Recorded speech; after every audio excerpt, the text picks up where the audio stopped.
എല്ലാവർക്കും ലൈവിലേക്ക് സ്വാഗതം.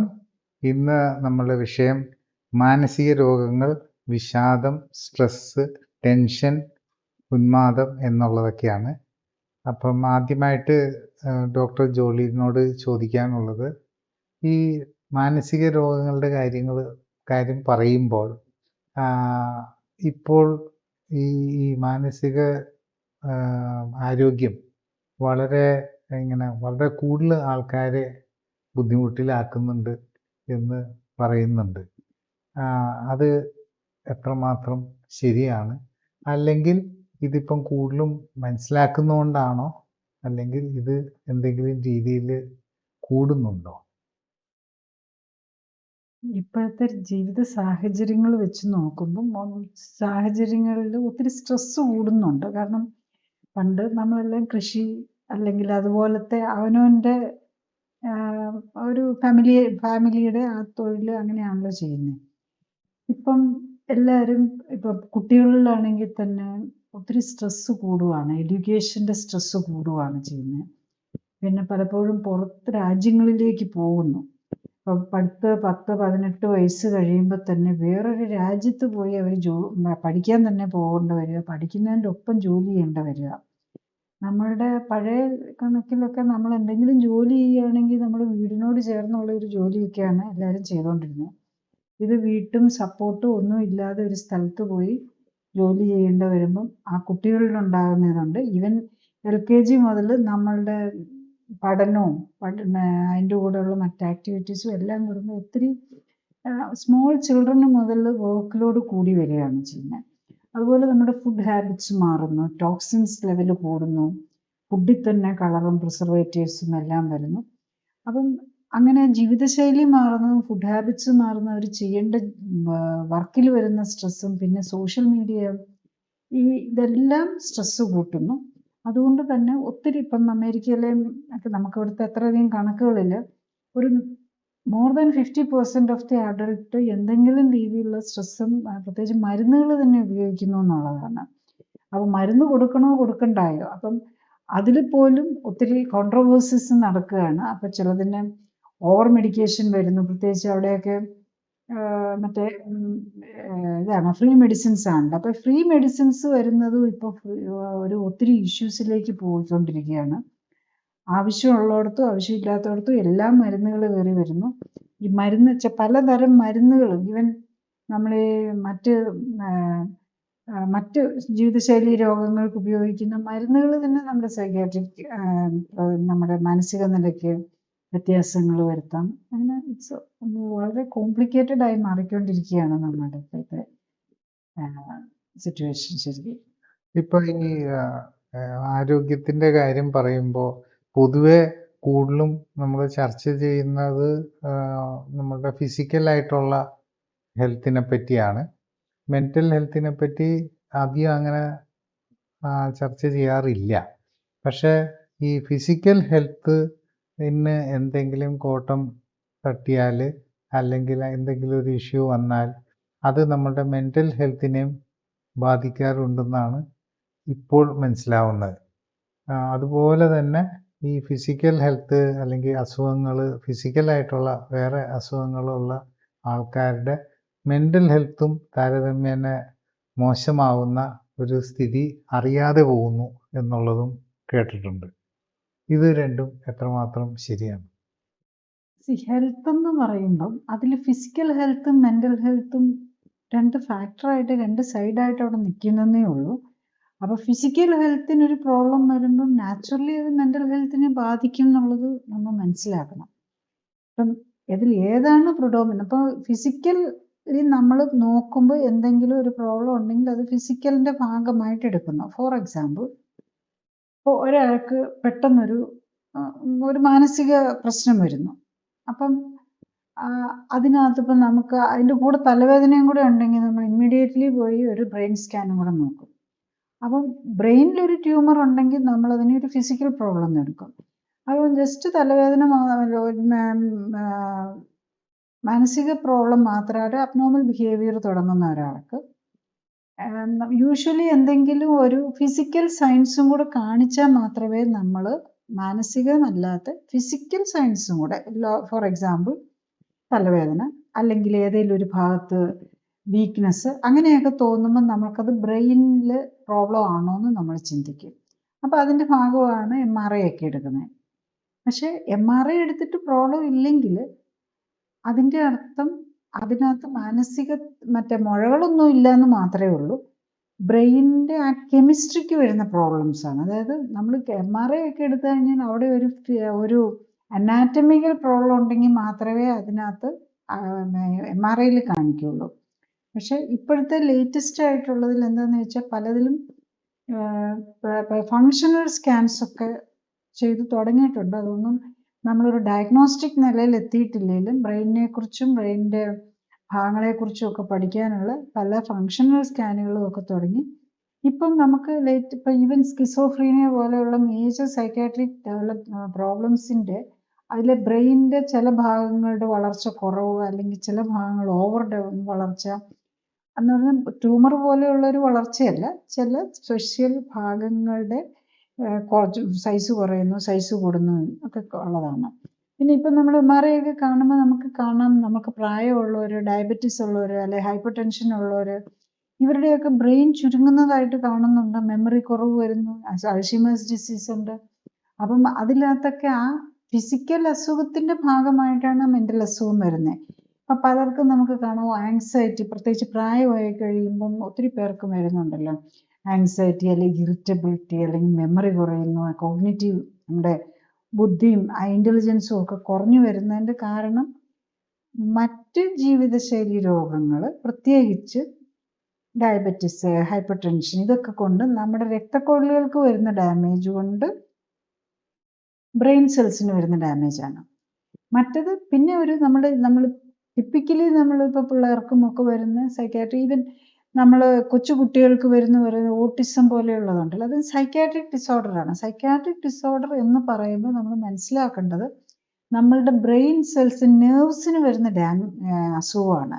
അതിൻ്റെ ഒരു പ്രത്യേകത എന്താണെന്ന് വെച്ചാൽ മറ്റുള്ളതുപോലെ നമുക്ക് മറ്റ് അസുഖങ്ങളെ പോലെ ബ്ലഡ് പരിശോധിച്ച് കഴിഞ്ഞാലോ സ്കാൻ ചെയ്ത് കഴിഞ്ഞാലോ അതിനകത്ത് പ്രത്യേകിച്ച് കാണാനൊന്നുമില്ലായിരിക്കും. പിന്നെ ഞാൻ നേരത്തെ പറഞ്ഞ പോലെ നമ്മൾ ഈ ഇൻഫാക്ട്സോ ബ്രെയിനിലെ ഹെമറേജോ ഒക്കെ വന്നതിൻ്റെ സിംറ്റംസും അല്ലെങ്കിൽ ഗ്രേ മാറ്റർ കുറയുക ഇങ്ങനത്തെ കുറേ ഇത് കാണിക്കാം, അതേ വരുന്നുള്ളൂ. പിന്നെ ഇപ്പം അതുകൂടാതെ ചില ഹോർമോണൽ ഇംബാലൻസുകൾ, പ്രത്യേകിച്ച് തൈറോയ്ഡ് രോഗങ്ങളോ അതുപോലെ അഡ്രിനൽ ഗ്ലാൻഡ് പ്രോബ്ലംസോ ഒക്കെ വരുമ്പോഴും അങ്ങനെ പല ഇറ്റ്സ് സൈക്കാട്രിക് ഡിസോർഡർ എന്ന് പറഞ്ഞു കഴിഞ്ഞ് കഴിഞ്ഞാൽ നമ്മൾ മറ്റ് രോഗങ്ങളുമായിട്ട് എപ്പോഴും ചേർന്നാണ് അത് പോകുന്നത്.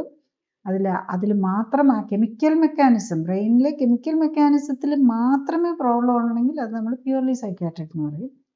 മറ്റ് സിസ്റ്റമിക് രോഗങ്ങൾ മറ്റ് ഓർഗനുകൾക്കും കൂടെ എഫക്റ്റ് ചെയ്യുന്നുണ്ടെങ്കിൽ അത് പാർട്ടായിട്ടും കൂടെ പോകും. അതാണ് അതിൽ വരുന്നത്.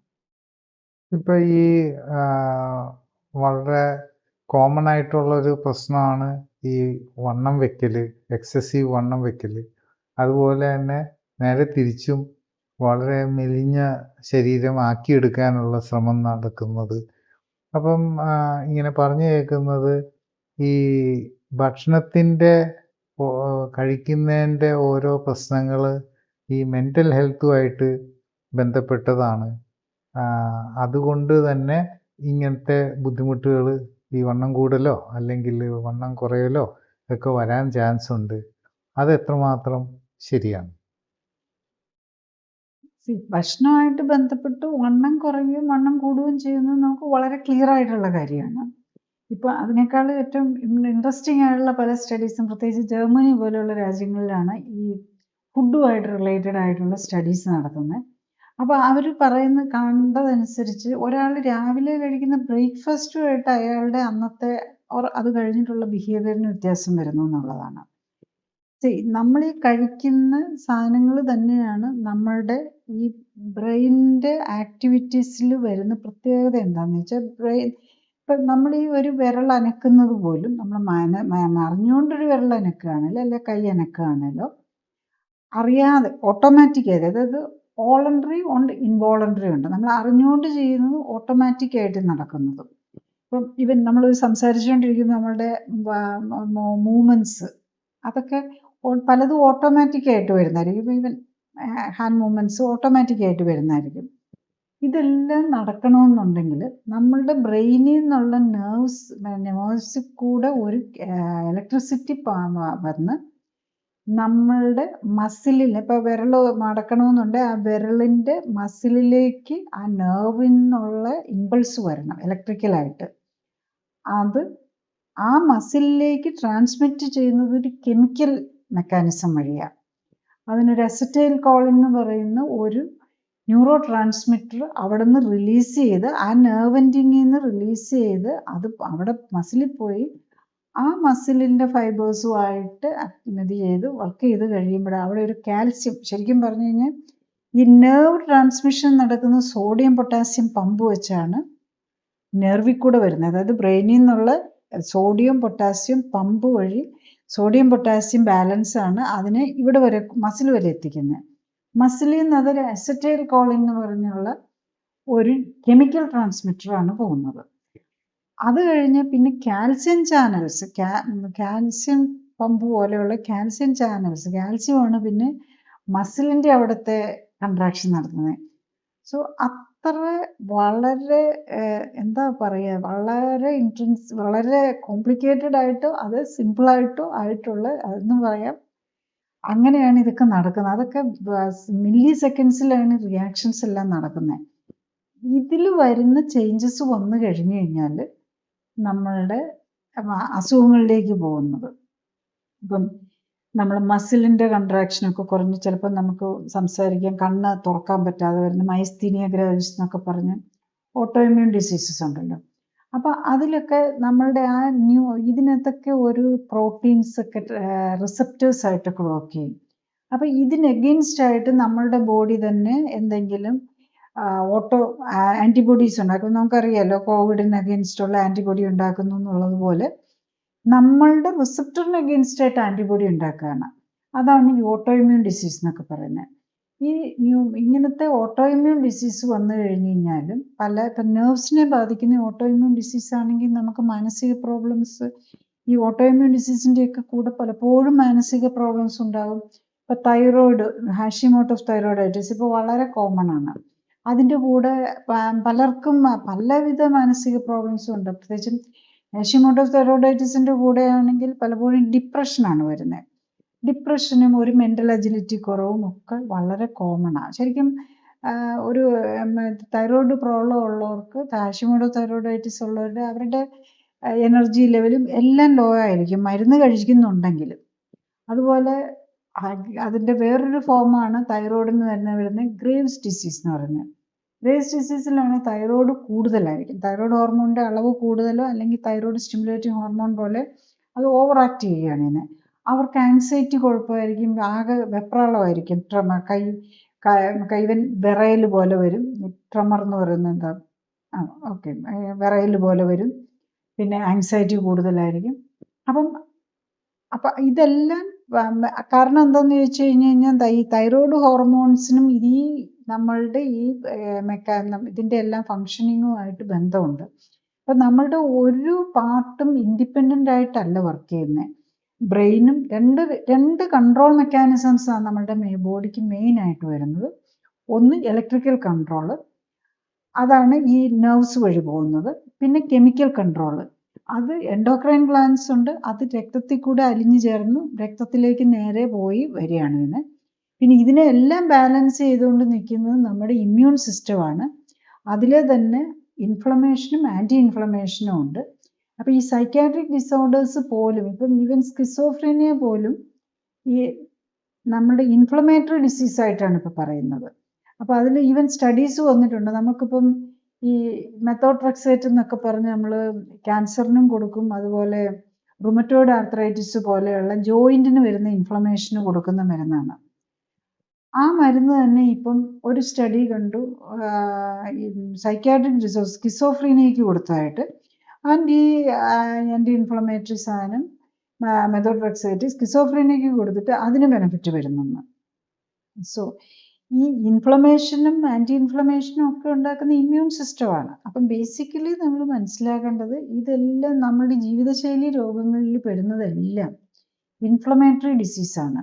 അപ്പം ഇതുവരെ നമുക്ക് പണ്ട് ഒരു 10-30 വർഷം മുമ്പൊന്നും ഇതൊന്നും നമുക്കറിയത്തില്ല. ഇപ്പം ഡയബറ്റീസിനെ നമ്മൾ ഇൻഫ്ലമേറ്ററി ഡിസീസായിട്ടാണ് കാണുന്നത്. അത് ഇൻഫ്ലമേറ്ററി ഉണ്ടാക്കുന്ന കെമിക്കൽസാണ് ഇതിനെല്ലാം കാരണമാകുന്നതെന്നുള്ളതാണ്. ഈവൻ BP-ക്ക് പ്രഷർ കൂടാൻ കാരണം ഇതൊക്കെ ഇൻഫ്ലമേറ്ററിയാണ്. ഇപ്പം ലേറ്റസ്റ്റ് ആയിട്ട് സ്റ്റഡീസ് വന്നു കഴിയുമ്പോൾ ഇപ്പം സൈക്കാട്രിക് ഡിസോർഡേഴ്സും ഇൻഫ്ലമേറ്ററി ആയിട്ടാണ് വരുന്നത്. അപ്പം നമ്മുടെ ഇമ്മ്യൂൺ സിസ്റ്റത്തിൻ്റെ ഇംബാലൻസ് ആണ് ഫൈനലി ഇതിലേക്കെല്ലാം കൊണ്ടുപോകുന്നത്. ഇപ്പം ഒരു കോമൺ ആയിട്ട് പറഞ്ഞു കേൾക്കുന്ന ഒരു വിഷയം എന്താണെന്ന് വെച്ചാൽ ആങ്സൈറ്റി ഡിസോർഡറാണ്. എന്ന് പറഞ്ഞാൽ എപ്പോഴുമായിട്ട് തന്നെ എന്തെങ്കിലും ചിന്തിച്ച് വറി ചെയ്ത് ടെൻഷനായിട്ട് ഇരിക്കുന്ന ഒരു സ്വഭാവ രീതി. അപ്പം പിന്നെ ഒരു പരിധി വരെയും അതൊരു ഫോബിയ പോലെയും മാറും. ചില അവസ്ഥകളിലേക്ക് ചെല്ലാനായിട്ട് പേടി, ആൾക്കാരെ മീറ്റ് ചെയ്യാനായിട്ടുള്ള പേടി, എല്ലാത്തിനും ഒരു ആങ്സൈറ്റി പ്രോബ്ലം. ഇങ്ങനെ ആങ്സൈറ്റി ഉള്ളവർ പറയുന്ന കേൾക്കുന്നത് കൂടിക്കൊണ്ടിരിക്കുക എന്നാണ്. ശരിക്കും ഈ ആങ്സൈറ്റി ഡിസോർഡറിനൊക്കെ എന്താണ് ചെയ്യാൻ പറ്റുക?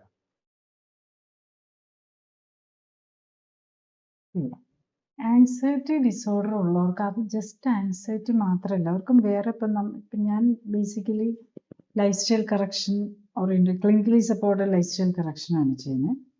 അപ്പോൾ അതിൽ നമ്മൾ ഒത്തിരി പേഷ്യൻസും കാണാറുണ്ട്. മിക്കവാറും ഒരു നല്ല ശതമാനം ആൾക്കാരും നമുക്ക് സൈക്കാട്രിക് അല്ലെങ്കിൽ ആങ്സൈറ്റിക്കെന്നും പറഞ്ഞായിരിക്കുമല്ലോ അവർ വരുന്നത്. അവർക്ക് ഡയബറ്റീസോ ഹൈപ്പർ ടെൻഷനുള്ള പേഷ്യൻസ് എല്ലാം ആങ്സൈറ്റി അല്ലെങ്കിൽ ഇറിറ്റബിലിറ്റി ഉണ്ടാവും. അപ്പം അതുപോലെ ഡയബറ്റിക് പേഷ്യൻസ് ഒക്കെ പലപ്പോഴും ഇറിറ്റബിലിറ്റി, ആങ്സൈറ്റി, ഡിപ്രഷൻ ഇതിൻ്റെ എല്ലാം ഭാഗമായിട്ട് എന്തെങ്കിലും ഒരു സൈക്കാട്രിക് മാനിഫെസ്റ്റേഷനും ഉണ്ടാവും. അതുപോലെ ഓട്ടോ ഇമ്മ്യൂൺ ഡിസീസ് ഉള്ള എല്ലാവർക്കും ഇത് എന്തെങ്കിലും ഉണ്ടാവും. അതായത് അത് ചിലർക്ക് ഡിപ്രഷനായിട്ട് ഒരു ഡൾനെസ് ആയിട്ട് ഒന്നും ചെയ്യാൻ തോന്നില്ല, അതായിരിക്കും. ചിലർക്ക് എപ്പോഴും ആങ്സൈറ്റി ആയിരിക്കും. ഇപ്പോൾ ഒന്ന് ജോലിക്ക് പോകുമ്പോൾ അവിടെ എത്തുമെന്നുള്ളതാണ്, എത്തിക്കഴിഞ്ഞ് കഴിഞ്ഞാൽ പിന്നെ എന്ത് ചെയ്യും എന്നുള്ളതാണ്, ആ രീതിയിലുള്ള ആങ്സൈറ്റി. പിന്നെ റിട്ടയർ ഒക്കെ ചെയ്തിരിക്കുന്നവരാണെങ്കിൽ വെറുതെ മക്കളെക്കുറിച്ചോ അല്ല കൊച്ചുമക്കളെക്കുറിച്ചോ വറി ചെയ്തുകൊണ്ടിരിക്കും. മോനങ്ങ് പോയി കഴിഞ്ഞ് കഴിഞ്ഞാൽ അവൻ വരുന്നുണ്ടോ, ആക്സിഡൻ്റ് ആയോ, ഇങ്ങനെയുള്ള ചിന്തകളായിരിക്കും വന്നുകൊണ്ടിരിക്കുന്നത്. അതായത് ഓവർ റിയാക്ഷൻ, ഓവറായിട്ട് ഇങ്ങനെ വെപ്രാളം പിടിച്ചുകൊണ്ടിരിക്കുക. അപ്പം ഇതെല്ലാം നമ്മൾ മറ്റുള്ള അസുഖങ്ങളും കൂടി ചേർന്നാണ് മിക്കവാറും ഉണ്ടാവുക. അപ്പം നമ്മൾ കാണുന്നത് എന്താണെന്ന് വെച്ചാൽ നമ്മൾ ഈ clinically supported lifestyle correction എന്ന് പറയുമ്പോൾ അതിനകത്ത് നമ്മൾ ഫുഡും എക്സസൈസുമാണ് വരുന്നത്. അപ്പം കറക്റ്റായിട്ടുള്ള ന്യൂട്രീഷൻ കൊടുക്കുക, കറക്റ്റായിട്ടുള്ള എക്സസൈസ് ചെയ്യുക. അപ്പം നമുക്കിപ്പോൾ ലേറ്റസ്റ്റ് ആയിട്ടുള്ള എല്ലാ സൈക്കാട്രിക് അസുഖങ്ങൾക്കും ഒരു ലൈൻ ഓഫ് മാനേജ്മെൻറ്റ് പറയുന്നത് തന്നെ എക്സസൈസാണ്. എക്സസൈസ് ചെയ്യുമ്പോൾ തന്നെ നമ്മളുടെ ബ്രെയിനിലുള്ള ചില ആനന്ദയോൺസ് എന്നൊക്കെ പറഞ്ഞു, ആനന്ദം അതാണല്ലോ നമ്മൾ സന്തോഷത്തിന് പറയുന്നത്. അങ്ങനെ ചില പ്രോട്ടീനുകളുണ്ട്. ആക്ച്വലി നമ്മൾ ഒരു എക്സസൈസ് ചെയ്യുമ്പോൾ, നമ്മളൊരു ഫിസിക്കൽ ആക്ടിവിറ്റി ചെയ്യുമ്പോൾ, പ്രത്യേകിച്ച് മസിൽ എക്സസൈസ് ചെയ്യുമ്പോൾ നമ്മളുടെ മസിലിൽ നിന്ന് കുറച്ച് കെമിക്കൽസ് പുറത്തു വരും, മയോകൈൻസ് എന്ന് പറയും. അതുപോലെ തന്നെ നമ്മളുടെ ബോണിൽ നിന്ന് കുറേ കെമിക്കൽസ് വരും, ഓസ്റ്റിയോക്ലാസ്റ്റിൻ എന്നൊക്കെ പറഞ്ഞ്. ഇത് നമ്മളുടെ മറ്റു ഹോർമോൺ ഗ്രന്ഥികളിൽ ചെല്ലും, അതുപോലെ തന്നെ ബ്രെയിനിൽ ചെല്ലും. അപ്പം നമ്മൾ കരുതും ബ്രെയിനാണ് എല്ലാ പണിയും ചെയ്യുന്നത്, എല്ലാം കൺട്രോൾ ചെയ്യുന്നതെന്ന്. ആക്ച്വലി ബ്രെയിനിനെ കൺട്രോൾ ചെയ്യുന്നത് നമ്മളുടെ മസിലും ബോണും ഒക്കെയാണ് ഫൈനലി. ഇപ്പം നമ്മൾ ലേറ്റസ്റ്റ് ആയിട്ട് കാര്യങ്ങൾ മനസ്സിലാക്കി വരുമ്പം മനസ്സിലാകുന്നത് ബ്രെയിൻ വർക്ക് ചെയ്യുന്നത് നമ്മളുടെ മസിലും ബോണും ഈവൻ സ്കിന്ന്. ഇപ്പം നമുക്ക് പറയില്ല, നമ്മൾ ഒരു കുട്ടികളിലൊക്കെ നമ്മൾ പേരൻസ് നമ്മളിപ്പം പ്രാമിലൊക്കെ വെച്ച് ഇങ്ങനെ കൊണ്ടു നടക്കുന്നതിലും നല്ലത് തോളത്തിട്ടുകൊണ്ട് നടക്കുകയാണ്. അതുപോലെ അമ്മയുടെ കൂടെ കിടത്തുകയാണ്, ക്രേഡിൽ കിടത്തുന്നതിലും നല്ലത് അമ്മയുടെ കൂടെ ബെഡിൽ കിടത്തുക എന്ന് പറയും കുഞ്ഞുങ്ങളുണ്ടായി കഴിയുന്നത്. അതിന് കാരണം എന്താണെന്ന് വെച്ചാൽ അവർക്ക് ആ ടച്ചിൻ്റെ ഇത് കിട്ടുകയാണ്. ഈവൻ ഈ ടച്ചും സ്കിന്നും ഒക്കെ ആയിട്ടും ഇവൻ നമ്മളൊരു തിരുമ്മി കൊടുക്കുമ്പോൾ പോലും, ഒരു കുഞ്ഞിനെ ആണെങ്കിൽ ഒന്ന് തലോടും ചെയ്യുമ്പോൾ പോലും അവരുടെ ആ ബ്രെയിനിൽ വരുന്ന ചേഞ്ചസ് ആണ്, അവരുടെ ആ കോൺഫിഡൻസ് ലെവലും എല്ലാം കൂട്ടുമെന്നാണ്. ഈവൻ ഇപ്പം ലേറ്റസ്റ്റ് പറയുന്നത് നമ്മൾ നമ്മുടെ സ്കിന്നിൽ സൂര്യപ്രകാശം അടിക്കുമ്പം ഉണ്ടാകുന്ന സൂര്യപ്രകാശത്തിൽ നിന്ന് നമ്മളുടെ സ്കിന്നിൽ വരുന്ന നമ്മുടെ സ്കിന്നിലെ ഇതിൽ നിന്ന് ചിലതരം പ്രത്യേകം പ്രോട്ടീനുകൾ ഉണ്ടാക്കാം. അത് നമ്മളുടെ ബ്രെയിനുമായിട്ട് കണക്ട് ചെയ്ത് നമുക്ക് ഹാപ്പിനെസ് കിട്ടുമെന്നാണ്. അതായത് ഈ ആനന്ദയോൺസ് എന്നൊക്കെ പറഞ്ഞ് ചില അമൈൻസ് എന്നൊക്കെ പറഞ്ഞ് കുറച്ച് കെമിക്കലുകൾ ഉണ്ടാക്കും. അത് നമ്മുടെ സന്തോഷം കൂട്ടും എന്നുള്ളതാണ്. അപ്പം നമ്മളിപ്പോൾ എന്താ പറ്റുന്നതെന്ന് ചോദിച്ചാൽ ഇപ്പം നമ്മൾ ഈ സൈക്കാട്രിക് ഡിസോർഡേഴ്സും ഡിപ്രഷൻ ഇതെല്ലാം കൂടാനുള്ള ഒരു കാരണം അത് തന്നെയാണ്. കുട്ടികളൊക്കെ ആണെങ്കിൽ പഴയ കാലത്തൊക്കെ എപ്പോഴും പുറത്ത് കളിക്കുകയാണല്ലോ ചെയ്യുന്നത്. അവർക്കൊന്നും സൂര്യപ്രകാശത്തിൻ്റെ ഒരു കുറവുമില്ല. ഇന്ന് കളിക്കാനേ ഇല്ല, സൂര്യപ്രകാശം കിട്ടുന്നില്ല, കുട്ടികളെല്ലാം മുറിക്കകത്താണ് ഇരിക്കുന്നത്, പുറത്ത് കളിക്കാൻ സ്ഥലമില്ല. സ്കൂളിൽ പോയാലും ഇല്ല, എല്ലാവരും റൂമിനകത്താണ്, വണ്ടിയെ പോകുന്നു. പണ്ടൊക്കെ ആണെങ്കിൽ കുറെയെങ്കിലും ദൂരം നടന്ന് സ്കൂളിൽ പോവുക, അവർ പുറത്ത് കളിക്കുക, ഇതൊക്കെയാണ് ഇന്ന്. അപ്പം നമുക്ക് സൂര്യപ്രകാശം പോലും ഏറ്റവും നമുക്ക് ഡെഫിഷ്യൻ്റ് ആയിട്ടുള്ളത് സൂര്യപ്രകാശമാണ്. ഈവൻ നമ്മൾ പല സ്റ്റഡീസും കാണിക്കുന്നുണ്ട് വൈറ്റമിൻ ഡി, അതായത് സൺഷൈൻ വൈറ്റമിൻ എന്നാണ് അതിനെക്കുറിച്ച് പറയുന്നത് തന്നെ.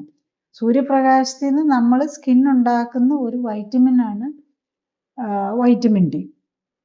ഈ വൈറ്റമിൻ ഡിയുടെ കുറവാണ്. ഇന്നിപ്പം നമ്മൾ വൈറ്റമിൻ ഡി സപ്ലിമെൻ്റ് എടുക്കുന്നില്ലെങ്കിൽ ഒരു 100 പേരുടെ നോക്കിയാൽ 99 പേർക്കും വൈറ്റമിൻ ഡി കുറവായിരിക്കും. ആരെങ്കിലും ആർക്കെങ്കിലും നോർമലായിട്ട് വരുന്നുണ്ടെങ്കിൽ അവർ വൈറ്റമിൻ ഡി സപ്ലിമെൻ്റ് എടുത്തുകൊണ്ടിരിക്കുക. ഇപ്പം വെസ്റ്റേൺ കൺട്രീസിലൊക്കെ ആണെങ്കിൽ അവർ കുറേ വർഷങ്ങളായിട്ട് ഇത് മനസ്സിലാക്കി അവർ ഓൾറെഡി പല ഫുഡും ഈ വൈറ്റമിൻസ് ആഡ് ചെയ്ത് എന്താ പറയുക, ഇതും കൂടി ഇട്ടിട്ടാണ്, പാലും അങ്ങനെ പല സാധനങ്ങളിനകത്തും വൈറ്റമിൻ ഡി ഇട്ട് ഇറക്കാൻ പാടുള്ളെന്നാണ്. ഇപ്പം നമ്മളിവിടെ അയഡൈസ്ഡ് സോൾട്ട് എന്ന് പറയുന്നത് പോലെ വൈറ്റമിൻ ഡി ചില വൈറ്റമിൻസൊക്കെ ഓൾറെഡി ഫുഡിൽ ആഡ് ചെയ്യാൻ, കോമൺ ഫുഡിൽ, അതായത് അൺകുക്ഡ് ആയിട്ടുള്ള സാധനങ്ങളിൽ പാലിലൊക്കെ ആഡ് ചെയ്യുന്നുണ്ട്. എന്നാലും അവിടെയും കുറവാണ്. അവിടെ എല്ലാവരും തന്നെ വൈറ്റമിൻ ഡി സപ്ലിമെൻ്റ് എടുത്തുകൊണ്ടിരിക്കുക. അപ്പം ജീവിതശൈലി രോഗങ്ങളുടെ ഭാഗമാണെങ്കിലും ഡയബറ്റീസുകാർക്ക് വൈറ്റമിൻ ഡി കുറവാണ്, ക്യാൻസറിന് വൈറ്റമിൻ ഡി കുറവാണ്. ഓരോരുത്തരുടെ രോഗം എടുത്തു നോക്കിയാൽ വൈറ്റമിൻ ഡി കുറവാണ്. പക്ഷെ ഒരു രോഗം ഇല്ലാത്തവരുടെ നമ്മൾ എടുത്തു നോക്കിയാലും അവർക്കും കുറവായിരിക്കും. സോ നമ്മൾ ഇപ്പോഴത്തെ സാഹചര്യത്തിൽ ഈ സൂര്യപ്രകാശം കിട്ടാത്തത് പോലും നമുക്ക് ആവശ്യത്തിന് ഈ മാനസിക നില കൊണ്ടുപോകാനുള്ള വൈറ്റമിൻ ഡി നമുക്ക് ഒരു കാര്യം അറിയാവുന്നതും മെഷർ ചെയ്യാവുന്നതുമാണ്. അതുപോലെ പല ഈ കെമിക്കൽ ഏജൻസും ഉണ്ടാവും. ഒരു വൈറ്റമിൻ ഡി എന്ന് പറയുമ്പോൾ ഇതുപോലെ മറ്റ് പലതും ഉണ്ടാവും നമ്മൾ ഇതുവരെ നമ്മൾ കണ്ടുപിടിക്കാത്തത്. അപ്പം അതിലൊക്കെ ഓരോന്നാണ് ഇപ്പം പുതിയതായിട്ട് കണ്ടുപിടിച്ചുകൊണ്ടിരിക്കുന്നത്. അപ്പം ഈ സൂര്യപ്രകാശം അടിക്കുന്നത് പോലും നമ്മളുടെ മനസ്സിന് അത്ര ഇമ്പോർട്ടൻ്റ്. അപ്പം നമ്മളൊരു കാര്യം കൂടെ ഇതിൻ്റെ കൂടെ ചിന്തിക്കുന്നത് നല്ലതാണ്. പഴയ കാലത്തൊക്കെ നമ്മളുടെ ഇപ്പം മലയാളികൾ നമുക്കറിയാം, ആണുങ്ങൾ ജസ്റ്റ് ഒരു മുണ്ട് മാത്രമേ എടുക്കുകയുള്ളൂ. ഈവൻ ലേഡീസ് പോലും പ്രത്യേകിച്ച് അപ്പർ ക്ലാസ്സൊക്കെ മാത്രമേ മേലും മോള് മറയ്ക്കുന്ന ഇത് തന്നെ ഉണ്ടായിരുന്നുള്ളൂ. അപ്പം നമുക്കൊക്കെ അത്രയധികം സൂര്യപ്രകാശം കിട്ടുന്ന ഒരു സാഹചര്യമായിരുന്നു. നമ്മളിപ്പം വെസ്റ്റേണേഴ്സ് നമ്മളുടെ വെസ്റ്റേൺ സ്റ്റൈലുമായിട്ട് വന്നു കഴിഞ്ഞപ്പം നമ്മളുടെ ഇവിടെ ചൂടിൽ ശരിക്കും നമുക്ക് ഒത്തിരിയും ഈ ഫുള്ളി കവർ ചെയ്തൊന്നും ഇരിക്കേണ്ട കാര്യമില്ല. നമുക്ക് പക്ഷെ അതേ സമയത്ത് ഈ തണുപ്പ് രാജ്യങ്ങളിൽ അവർക്ക് മൊത്തത്തിൽ ഇട്ടേ പറ്റുള്ളൂ. അപ്പം ഈ സായിപ്പ് ഇവിടെ വന്നപ്പോൾ അവരൊക്കെ ഇങ്ങനെ ഫുള്ളി ഡ്രസ്ഡ് വലിയ കോട്ടൊക്കെ ഇട്ട് നടക്കുന്നത് കാണുമ്പോൾ നമ്മളും അങ്ങനെ അതൊരു സ്റ്റൈലാണെന്ന് തോന്നി അതിലേക്ക് വന്ന് ഇപ്പം നമ്മൾ പുറത്തിറങ്ങിയാൽ പോലും നമ്മളുടെ സൂര്യപ്രകാശം അടിക്കുന്നില്ല. അതൊക്കെ ഇനിയിപ്പം നമ്മുടെ ഈ നമ്മളുടെ ഒരു സോഷ്യൽ ഹെൽത്തും കൂടെ മാറി വരുന്ന നമ്മുടെ സോഷ്യൽ ഒരു സ്ട്രക്ചർ ഉണ്ടല്ലോ, അതൊന്നും പെട്ടെന്ന് നമുക്ക് മാറ്റാൻ പറ്റില്ല. പക്ഷെ ജനറലി പ്രത്യേകിച്ച് മാനസിക രോഗങ്ങളുള്ളവർ പ്രത്യേകം ശ്രദ്ധിക്കുക. നമ്മളൊരു 1/2 hour to 1 hour നമ്മൾ സൂര്യപ്രകാശം കിട്ടുന്ന പോലെ, പ്രത്യേകിച്ച് ഒരു 7 to 11 o'clock കഴിഞ്ഞ് കഴിഞ്ഞാൽ പിന്നെ ഒത്തിരി പീക്ക് ടൈം ആയിരിക്കും. അപ്പം സൂര്യപ്രകാശം കിട്ടുമ്പോൾ ടു മച്ച് ആയി പോകും, വേറെപ്പം ബേൺസ് ഒക്കെ വരാം. അപ്പം ഒരു 7 to 11 o'clock വരെയുള്ള സമയം ഒരു 3 to 5 6 ഒക്കെ ആകുമ്പോഴേക്കും 6 ആ സമയത്ത് കുറച്ചെങ്കിലും സൂര്യപ്രകാശം ഒരു 1/2 hour to 1 hour നമ്മൾ കൊള്ളാനും പ്രത്യേകം ശ്രദ്ധിക്കുക. അതുപോലെ കുറച്ച് എക്സസൈസ് ചെയ്യാനും. പിന്നെ ഫുഡിൻ്റെ കാര്യത്തിലേക്ക് വരുമ്പോൾ നമ്മൾ പ്രത്യേകിച്ച് ശ്രദ്ധിക്കേണ്ടത് എന്താണെന്ന് വെച്ചാൽ സോഡിയം കൂടുന്നത്. നമ്മൾ ഇപ്പോഴത്തെ ലേറ്റസ്റ്റ് ഇതിൽ കാണിക്കുന്നത് സോഡിയത്തിൻ്റെ അളവ് കൂടുന്നത് നമ്മുടെ മാനസിക നില തെറ്റിക്കും. അത് പണ്ടേ അറിയാവുന്നത്. ഉപ്പ് ഈവൻ കടലിൽ പെട്ടുപോയാൽ നമ്മൾ കടലിൽ വെള്ളമില്ലാത്തതിൻ്റെ പേരിൽ കടൽ വെള്ളം കുടിക്കരുത്. അതിന് ഉപ്പ് കൂടുതലാണ്. കടൽ വെള്ളം കുടിച്ചു കഴിഞ്ഞ് കഴിഞ്ഞാൽ മാനസിക നില തെറ്റും എന്നുള്ളതാണ്. അതുപോലെ ഇപ്പോഴത്തെ നമ്മളുടെ ഫുഡിൽ ഇപ്പം വെസ്റ്റേൺ സ്റ്റഡീസ് കാണിക്കുന്നത് എന്താണെന്ന് ചോദിച്ചു കഴിഞ്ഞാൽ സോഡിയത്തിൻ്റെ അളവ് ഒത്തിരി കൂടുതലും പൊട്ടാസ്യം തീരെ കുറവാണെന്നുള്ളതാണ്. അപ്പം നമ്മളുടെ മാനസിക രോഗങ്ങളുടെ ഒരു കാരണം അതുപോലെ തന്നെ പ്രഷർ കൂടാനുള്ള, നമ്മുടെ പ്രഷറിൻ്റെ മരുന്നിൽ തന്നെ നമ്മൾ സോഡിയം കുറയ്ക്കാനല്ല പറയുന്നത്. അപ്പം രണ്ടും ഒരേ മെക്കാനിസം തന്നെയാണ്. പ്രഷർ കൂട്ടുന്നതും മറ്റേ മാനസിക ടെൻഷനുകൾക്ക് ഉണ്ടാക്കുന്നതും. അത് ഹൈപ്പർ ടെൻഷൻ, അത് ബ്ലഡ് വെസലിലെ ടെൻഷനാണ്. മറ്റത് മാനസിക ടെൻഷനാണെങ്കിൽ അത് നെർവ്സിൻ്റെ ടെൻഷനാണ്. അതിന് കാരണം സോഡിയത്തിൻ്റെ അളവ് കൂടുന്നതാണ്. പിന്നെ സോഡിയത്തിൻ്റെ അളവ് കൂടുന്ന മാത്രമല്ല പൊട്ടാസ്യത്തിൻ്റെ അളവ് കുറഞ്ഞു പോകുന്നു. ഈ സോഡിയം പൊട്ടാസ്യം പമ്പാണ് ഈ നെർവ്സിൻ്റെ ആക്ടിവിറ്റീസിനെ നിയന്ത്രിക്കുന്നതിൽ ഒരു പ്രധാന ഘടകം.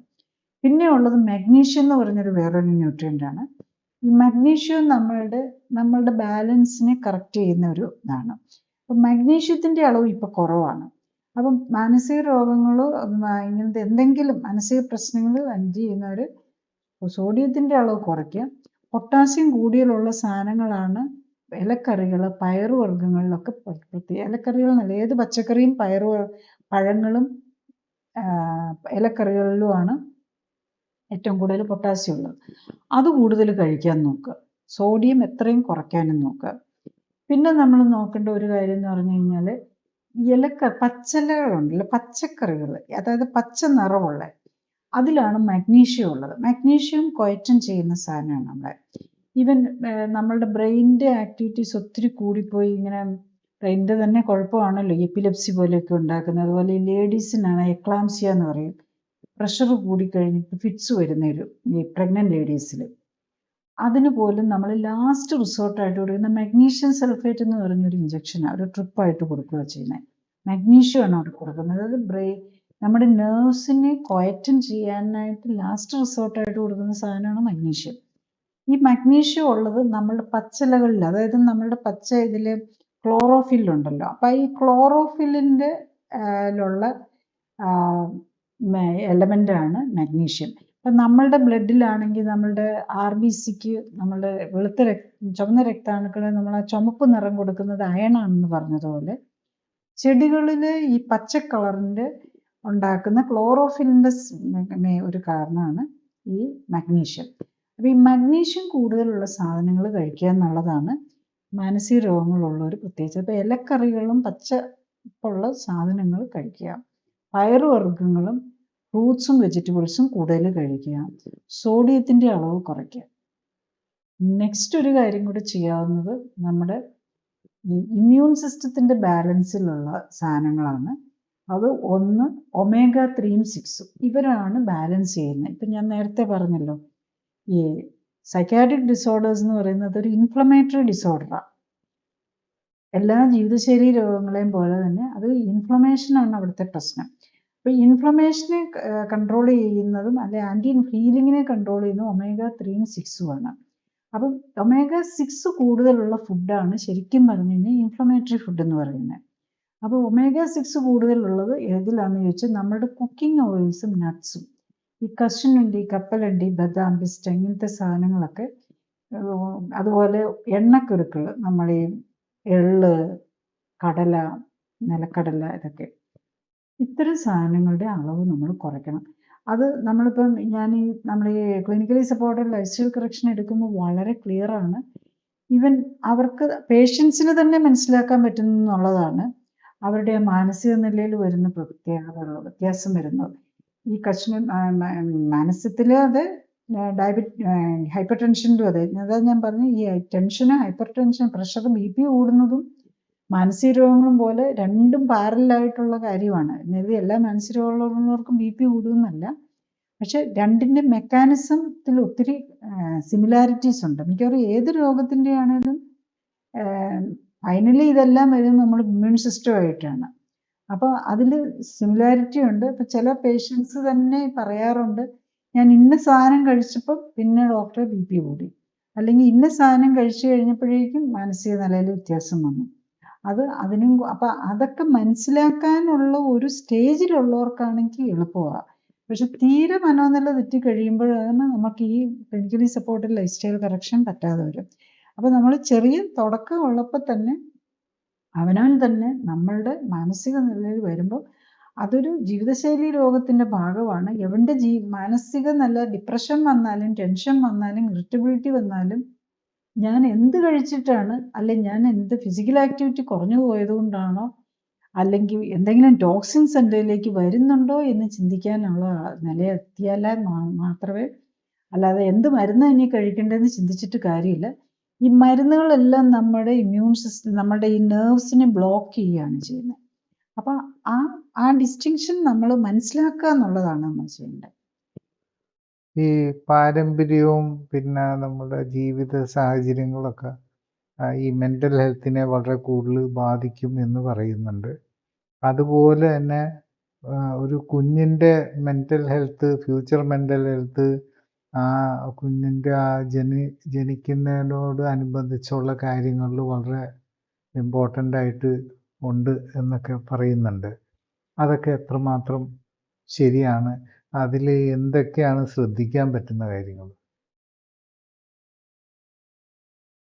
ഇപ്പം നമ്മളുടെ ലേറ്റസ്റ്റ് സയൻറ്റിഫിക് അണ്ടർസ്റ്റാൻഡിങ് അനുസരിച്ച് നോക്കിയാൽ നമുക്കൊരു കുഞ്ഞിൻ്റെ ഹെൽത്ത് ഉറപ്പിക്കണമെങ്കിൽ ഒരു പരിധിവരെ നമുക്ക് ഒത്തിരി ഇമ്പ്രൂവ്മെൻ്റ് ചെയ്യാൻ പറ്റും.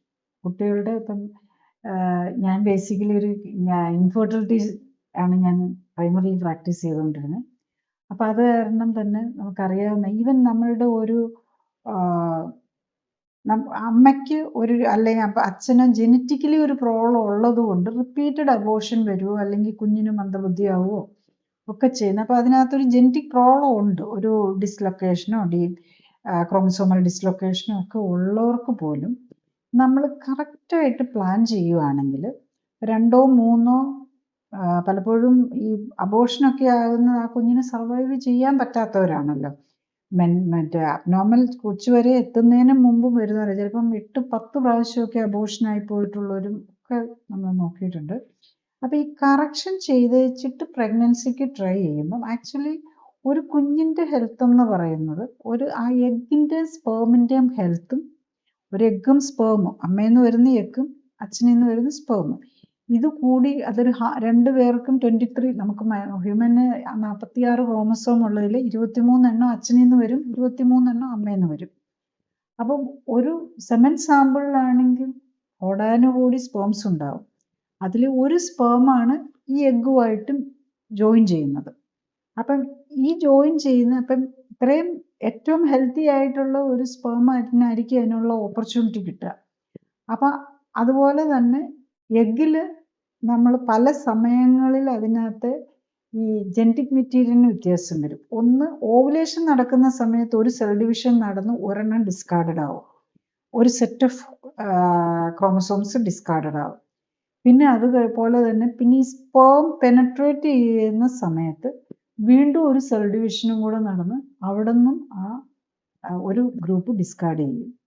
അപ്പം നമ്മളതിന് കറക്റ്റ് ഒരു അറ്റ്മോസ്ഫിയർ കൊടുത്തു കഴിഞ്ഞ് കഴിഞ്ഞാൽ ഏറ്റവും അബ്നോർമാലിറ്റി ഇല്ലാത്ത എല്ലാ കോടാനുകോടി സ്പേം ഉള്ളതിന് അതിനകത്ത് പല ഓരോ സ്പേമിനും ഓരോ ഇതായിരിക്കും. അപ്പം അതിൽ ഏറ്റവും നല്ല സ്പേമിന് ഈ 2 സെലക്ഷൻ ടൈം നടക്കുന്നുണ്ട്. അവിടെയും ഏറ്റവും നല്ല ജെനറ്റിക്സ് ഉള്ള ഒരു ഇതിലേക്ക് കൊണ്ടുവരാനും പറ്റിയാൽ നമ്മളുടെ കുഞ്ഞിൻ്റെ ആരോഗ്യം ഏറ്റവും മെച്ചമാകും. അപ്പോൾ അതിന് നമ്മൾ അന്നേരം നോക്കിയിട്ടോ അല്ലെങ്കിൽ സ്കൂളിൽ പോകുമ്പോൾ ഏറ്റവും കൂടുതൽ ഡൊണേഷൻ കൊടുക്കുകയല്ല, ഏറ്റവും കൂടുതൽ ഫീസുള്ള സ്കൂളിൽ പഠിപ്പിച്ചിട്ട് കാര്യമില്ല. ഇതൊക്കെ ചെയ്യണമെങ്കിൽ നമ്മളൊരു 3 to 6 months മുമ്പ്, കുഞ്ഞിൻ്റെ കൺസെപ്ഷന് മുമ്പ് തുടങ്ങണം. എഗ്ഗിൻ്റെ ഇന്ന് ഡെവലപ്പ് ചെയ്യാൻ തുടങ്ങുന്ന ഒരു എഗ്ഗ് അല്ലെങ്കിൽ സ്പേം അതിൻ്റെ മച്യൂരിറ്റിയിലെത്ത് ഫെർട്ടിലൈസേഷനെ വരുമ്പോഴേക്ക് ഏകദേശം 3 months വരും.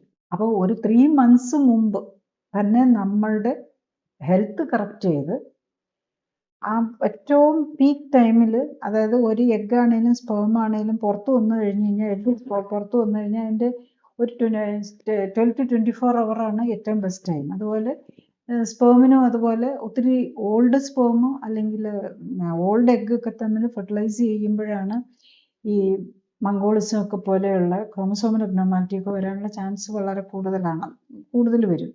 അപ്പോൾ ഏറ്റവും പീക്ക് ടൈമിൽ അവർക്ക് ചാൻസ് കൊടുത്ത് കൺസീവ് മീറ്റ് ചെയ്ത് എഗ് സ്പേം മീറ്റ് ചെയ്യാനുള്ള അവസരം എടുത്ത് കൊടുക്കുകയും പിന്നെ അതായത് ഒരു 6 months മുമ്പ് പ്രിപ്പറേഷൻ തുടങ്ങി ആ പ്ലാൻഡ് ആയിട്ട് പിന്നെ ഒരു ത്രൂ ഔട്ട് ദ പ്രഗ്നൻസി നമ്മൾ കറക്റ്റായിട്ട് അമ്മയുടെ ഹെൽത്തും ന്യൂട്രീഷൻ, ഈ കുഞ്ഞിന് വൺസ് അത് കൺസീവ് ചെയ്ത് കഴിഞ്ഞാൽ അമ്മയിൽ നിന്ന് വേണം കുഞ്ഞിന് വേണ്ട ന്യൂട്രീഷൻ കിട്ടാൻ. ആ ന്യൂട്രീഷൻ കറക്റ്റായിട്ട് കിട്ടുകയും ടോക്സിൻസ് ഒന്നും ചെല്ലുന്നില്ലെന്ന് ഉറപ്പാക്കണം. ഈ കാര്യങ്ങളും ചെയ്തു കഴിഞ്ഞ് കഴിഞ്ഞാൽ ആ കുഞ്ഞ് പലപ്പോഴും ഈ അബോർഷൻ വരുന്നതും അതുപോലെ പ്രീ ടൈം ഡെലിവറി വരുന്നതും എല്ലാം ഈ നമ്മളുടെ ന്യൂട്രീഷണൽ അമ്മയുടെ ഹെൽത്തിൻ്റെ കുറവോ അല്ലെങ്കിൽ ന്യൂട്രീഷൻ്റെ കുറവ് കൊണ്ടാണ് വരുന്നത്. ഈവൻ ഇപ്പം ലേറ്റസ്റ്റ് ആയിട്ടുള്ള സ്റ്റഡീസ് തന്നെ കാണിക്കുന്ന അച്ഛനോ അമ്മയ്ക്കോ ഓവർ വെയ്റ്റോ അസുഖങ്ങളോ ഉണ്ടെങ്കിൽ അവരുടെ കുഞ്ഞിന് ഈവൻ ഓവർ വെയ്റ്റ് ഉള്ളവരുടെ ആൾക്കാർക്ക് കുഞ്ഞിന് പ്രായമാകുമ്പോൾ അവർക്ക് ഹാർട്ട് ഡിസീസ് വരാനുള്ള ചാൻസ് കൂടുതലാണെന്നാണ്. ഈവൻ അമ്മയ്ക്ക് വൈറ്റമിൻ ഡിയുടെ ഡെഫിഷ്യൻസി ഉണ്ടെങ്കിൽ, അതായത് കൺസീവ് ചെയ്ത സമയത്തും പ്രഗ്നൻസി സമയത്തും വൈറ്റമിൻ ഡി ഡെഫിഷ്യൻസി ഉണ്ടെങ്കിൽ ആ കുഞ്ഞിന് ഭാവിയിൽ സ്കിസോഫ്രീനിയ വരാൻ ചാൻസ് കൂടുതലുണ്ടെന്ന് പോലും പല സ്റ്റഡീസും കാണിക്കുന്നുണ്ടെന്നുള്ളതാണ്. സോ അത്ര ഏറ്റവും നമ്മളുടെ ഒരു കുഞ്ഞിൻ്റെ ഡെവലപ്മെൻറ്റിൻ്റെ ഏറ്റവും ഇമ്പോർട്ടൻറ്റ് പാർട്ടെന്ന് പറയുന്നത് നമ്മളുടെ ആ ഏറ്റവും ഏർലിയസ്റ്റ് സ്റ്റേജിലെ ഡെവലപ്മെൻറ്റാണ്. കാരണം അത് കഴിഞ്ഞിട്ടുള്ളത് നമ്മൾ പറയും, പഴയ കാലത്ത് പറയില്ല 5 വയസ്സ് വരെയാണ് കുഞ്ഞുങ്ങളുടെ ബ്രെയിൻ ഡെവലപ്മെൻറ്റ് വരുന്നത്, പിന്നെ ഒരു ടീനേജ് ഗ്രോത്ത് ഉണ്ട്. 22 years ആകുമ്പോഴേക്കും 18 years നമ്മൾ ആൾ മെച്ചുറായും ലീഗലി മെച്ചുറായാലും 22 years 23 years എടുക്കും ഒരാൾ റിയലി നമ്മളുടെ ബ്രെയിൻ ഫങ്ഷൻസും എല്ലാം ഒന്ന് ബാലൻസ് ചെയ്ത് അവിടുത്തെ ആ ലിങ്കുകളും ഒക്കെ കറക്റ്റ് ആകാൻ. അതിൽ ഏറ്റവും മുമ്പുള്ള കാലമാണ്, അതായത് ആ എഗ്ഗിൻ്റെ സ്പേമിൻ്റെയും ഡെവലപ്മെൻറ്റ് മുതൽ ഡെലിവറി വരെയുള്ള സമയം, കൺസീവ് ചെയ്യുന്ന സമയം, പിന്നെ കൺസീവ് ചെയ്ത് കഴിഞ്ഞാൽ ഡെലിവറി വരെയുള്ള സമയം, അത് കഴിഞ്ഞ് കഴിഞ്ഞാൽ ബ്രസ്റ്റ് ഫീഡിങ് സമയം, ഈ സമയത്തൊക്കെ കറക്റ്റായിട്ട് ചെയ്താൽ മാത്രമേ ഒരു കുഞ്ഞിൻ്റെ ഫിസിക്കൽ ഹെൽത്ത് മാത്രമല്ല മെൻ്റൽ ഹെൽത്തും കറക്റ്റ് ആവുള്ളൂ. പിന്നെ ഫിസിക്കൽ കാര്യങ്ങൾ മാത്രമേ നമ്മൾ ഈ അനോമലി സ്കാനൊക്കെ ചെയ്യുമ്പോൾ കണ്ടുപിടിക്കാൻ പറ്റുള്ളൂ. മെൻ്റൽ ഹെൽത്തൊന്നും നമുക്ക് കണ്ടുപിടിക്കാൻ പറ്റില്ല. പിന്നെ ഇപ്പം നമ്മൾ പല മരുന്നുകളാണ് കഴിച്ചുകൊണ്ടിരിക്കുന്നത്. ഇപ്പം നമ്മൾ ലേറ്റസ്റ്റ് ആയിട്ട് നോക്കിക്കഴിഞ്ഞ് കഴിഞ്ഞാൽ നമ്മൾ ഈ മരുന്നുകളുടെ ഉപയോഗം ഇത്ര കൂടി വരികയാണ്. അപ്പം ഈ നമ്മളുടെ നദികളിലെ പല ലോകം മൊത്തം എമ്പാടും സ്റ്റഡികൾ നടക്കുന്നുണ്ട്. ഈ നദികളിലെ വെള്ളത്തിലെ ഫാർമസ്യൂട്ടിക്കൽ പൊള്യൂഷൻ, മൊത്തത്തിൽ പൊള്യൂഷൻ, പ്രത്യേകിച്ച് ഈ നമ്മളുടെ മരുന്നുകൾ സംബന്ധിച്ച് പൊള്യൂഷനെ കുറിച്ചുള്ള സ്റ്റഡീസ്. അപ്പം അതിൽ കാണിക്കുന്നത് നമ്മളുടെ ഇന്ത്യയിലാണ് യമുനയിലെ വെള്ളമാണ് നോക്കിയിരിക്കുന്നത്.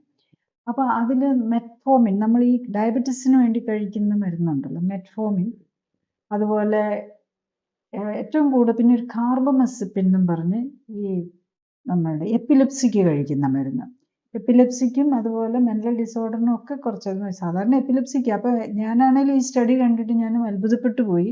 കാരണം ഈ കാർബമെസപ്പിൻ ഇത്ര വരുന്നത്, മെറ്റ്ഫോമിൻ എല്ലാവരും ഇഷ്ടം പോലെ കഴിക്കുന്നുണ്ടെന്ന് നമുക്കറിയാം. കാർബമെസപ്പിൻ എങ്ങനെ ഇത്ര കൂടുതൽ വരുന്നതെന്ന് ഞാൻ അത്ഭുതപ്പെട്ടതാണ്. അതുപോലെ തന്നെ കഫീൻ. ഇപ്പോൾ എല്ലാ കെമിക്കൽസിനകത്ത് ഈ 3 സാധനമാണ് ഏറ്റവും കൂടുതൽ വരുന്നത്. അപ്പോൾ അതിൽ തന്നെ പറയുകയാണ് ഈ മെറ്റ്ഫോമിനകത്ത് ഈ മെറ്റ്ഫോമിൻ്റെ അളവ് കൂടുമ്പം മെയിൽ ഫിഷിൻ്റെ സൈസ് കുറയുന്നു, അതുപോലെ അവരൊരു ഫെമിനൈൻ ടെൻഡൻസി കാണിക്കുന്നു. അപ്പം നമ്മൾ ഈ കഴിക്കുന്ന മരുന്നുകളെല്ലാം നമ്മൾ ഇപ്പം പണ്ടൊക്കെ ആണെങ്കിൽ പ്രഗ്നൻറ്റ് ലേഡീസിന് ഒരു ഓറൽ ഹൈപ്പോഗ്ലൈസിമിക് ഏജൻറ്റ്, അതായത് കഴിക്കുന്ന ഡയബറ്റിക് മെഡിസിൻസ് ഒന്നും കൊടുക്കാറില്ല. പക്ഷെ ഇപ്പം പലപ്പോഴും ഞാൻ കാണുന്നതനുസരിച്ച് ഞാനൊക്കെ ഇൻഫെർട്ടിലിറ്റിയും ഒബ്സ്റ്ററ്റിക്സും പ്രാക്ടീസ് ചെയ്തിരുന്ന അന്നൊന്നും അത് കൊടുത്തിരുന്നില്ല. ഞാനൊന്നും ഒരു പേഷ്യൻറ്റിനും അങ്ങനത്തെ മെറ്റ്ഫോമിൻ പ്രഗ്നൻസിയെ പ്ലാൻ ചെയ്യുന്നവർക്ക് വേണ്ടി ഒരിക്കലും മെറ്റ്ഫോമിൻ പോലെയുള്ള മരുന്ന് ഡയബറ്റീസിന് വേണ്ടിയിട്ട് കൊടുത്തിരുന്നില്ല. പക്ഷേ ഇപ്പം പ്രഗ്നന്റ് ലേഡീസൊക്കെ മെറ്റ്ഫോമിൻ കഴിക്കുന്നുണ്ട്. അപ്പം കുഞ്ഞിൻ്റെ മെയിൽ ചൈൽഡിന് ഫെമിനൈസേഷൻ വരുന്നുണ്ടെങ്കിൽ ആ പ്രഗ്നന്റ് ലേഡീസ് കഴിച്ചുകൊണ്ടിരിക്കുമ്പം എന്ത് സംഭവിക്കും എന്നുള്ളതാണ്. അതൊക്കെ ഇപ്പം നമ്മൾ കൺജന്റൽ അബ്നോർമാലിറ്റി വരുന്നുണ്ടോ എന്നൊക്കെ അറിയുന്നത് ഈ CT അനോമലി സ്കാനിലൊക്കെ അറിയാനുള്ള ഇതൊന്നും വരികയില്ല. ഈ കുഞ്ഞുങ്ങൾ വളർന്ന് 18 വയസ്സ് അല്ലെങ്കിൽ അവരുടെ ടീനേജ് ഗ്രോത്തിലേക്ക് വന്നു കഴിയുമ്പോഴേ അറിയാൻ പറ്റുള്ളൂ. അതുപോലെ നമ്മളുടെ ഇവിടെ ഉപയോഗിക്കുന്ന പല കളനാശിനികൾ പോലെയുള്ള സാധനം നമ്മുടെ ഇവിടെ നിന്നല്ല, ഇവിടെ അത്ര അധികം കളനാശിനികൾ ഉപയോഗിക്കുന്നില്ല. US ഉപയോഗിച്ചുകൊണ്ടിരുന്ന അവിടുത്തെ ഈ ഫ്രോഗ് പോപ്പുലേഷൻ തവളകളിൽ ജെനിറ്റൽ ഓർഗൻസിന് മെയിൽ ഫീമെയിൽ ഇത് വ്യത്യാസം വരുന്നു.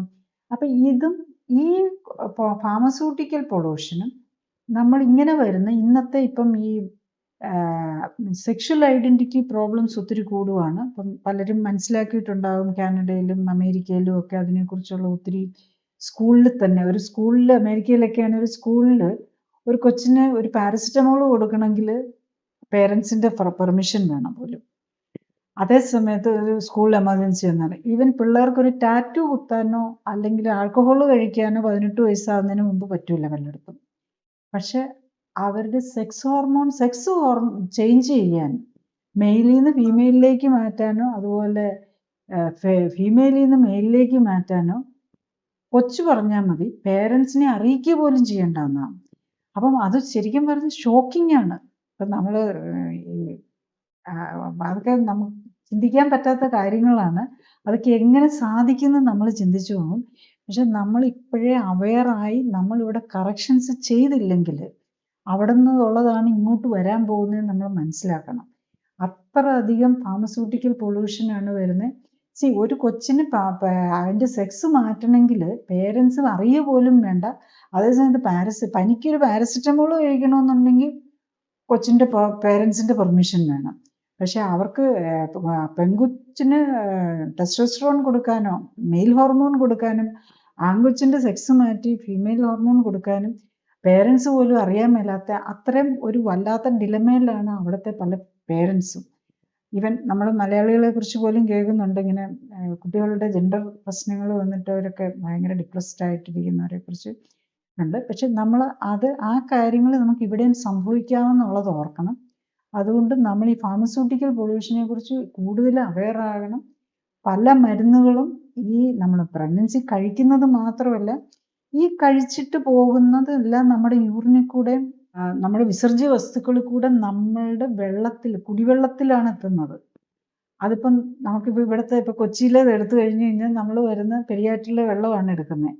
അതായത് ഇടുക്കി ഏരിയയിലും എന്നുള്ള ആരൊക്കെ എന്തൊക്കെ പോയിസൺസ് അവിടെ യൂസ് ചെയ്യും.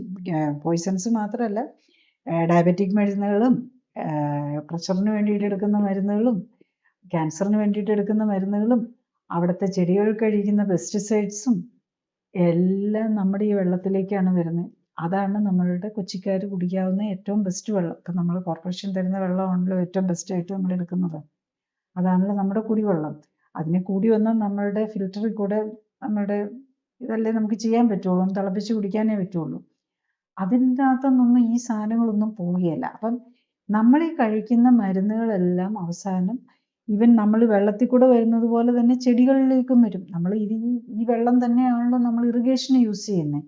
സോ ഇതെല്ലാം നമ്മൾ ഇങ്ങനെ സർക്കുലേറ്റ് ചെയ്തുകൊണ്ടിരിക്കത്തേ ഉള്ളൂ.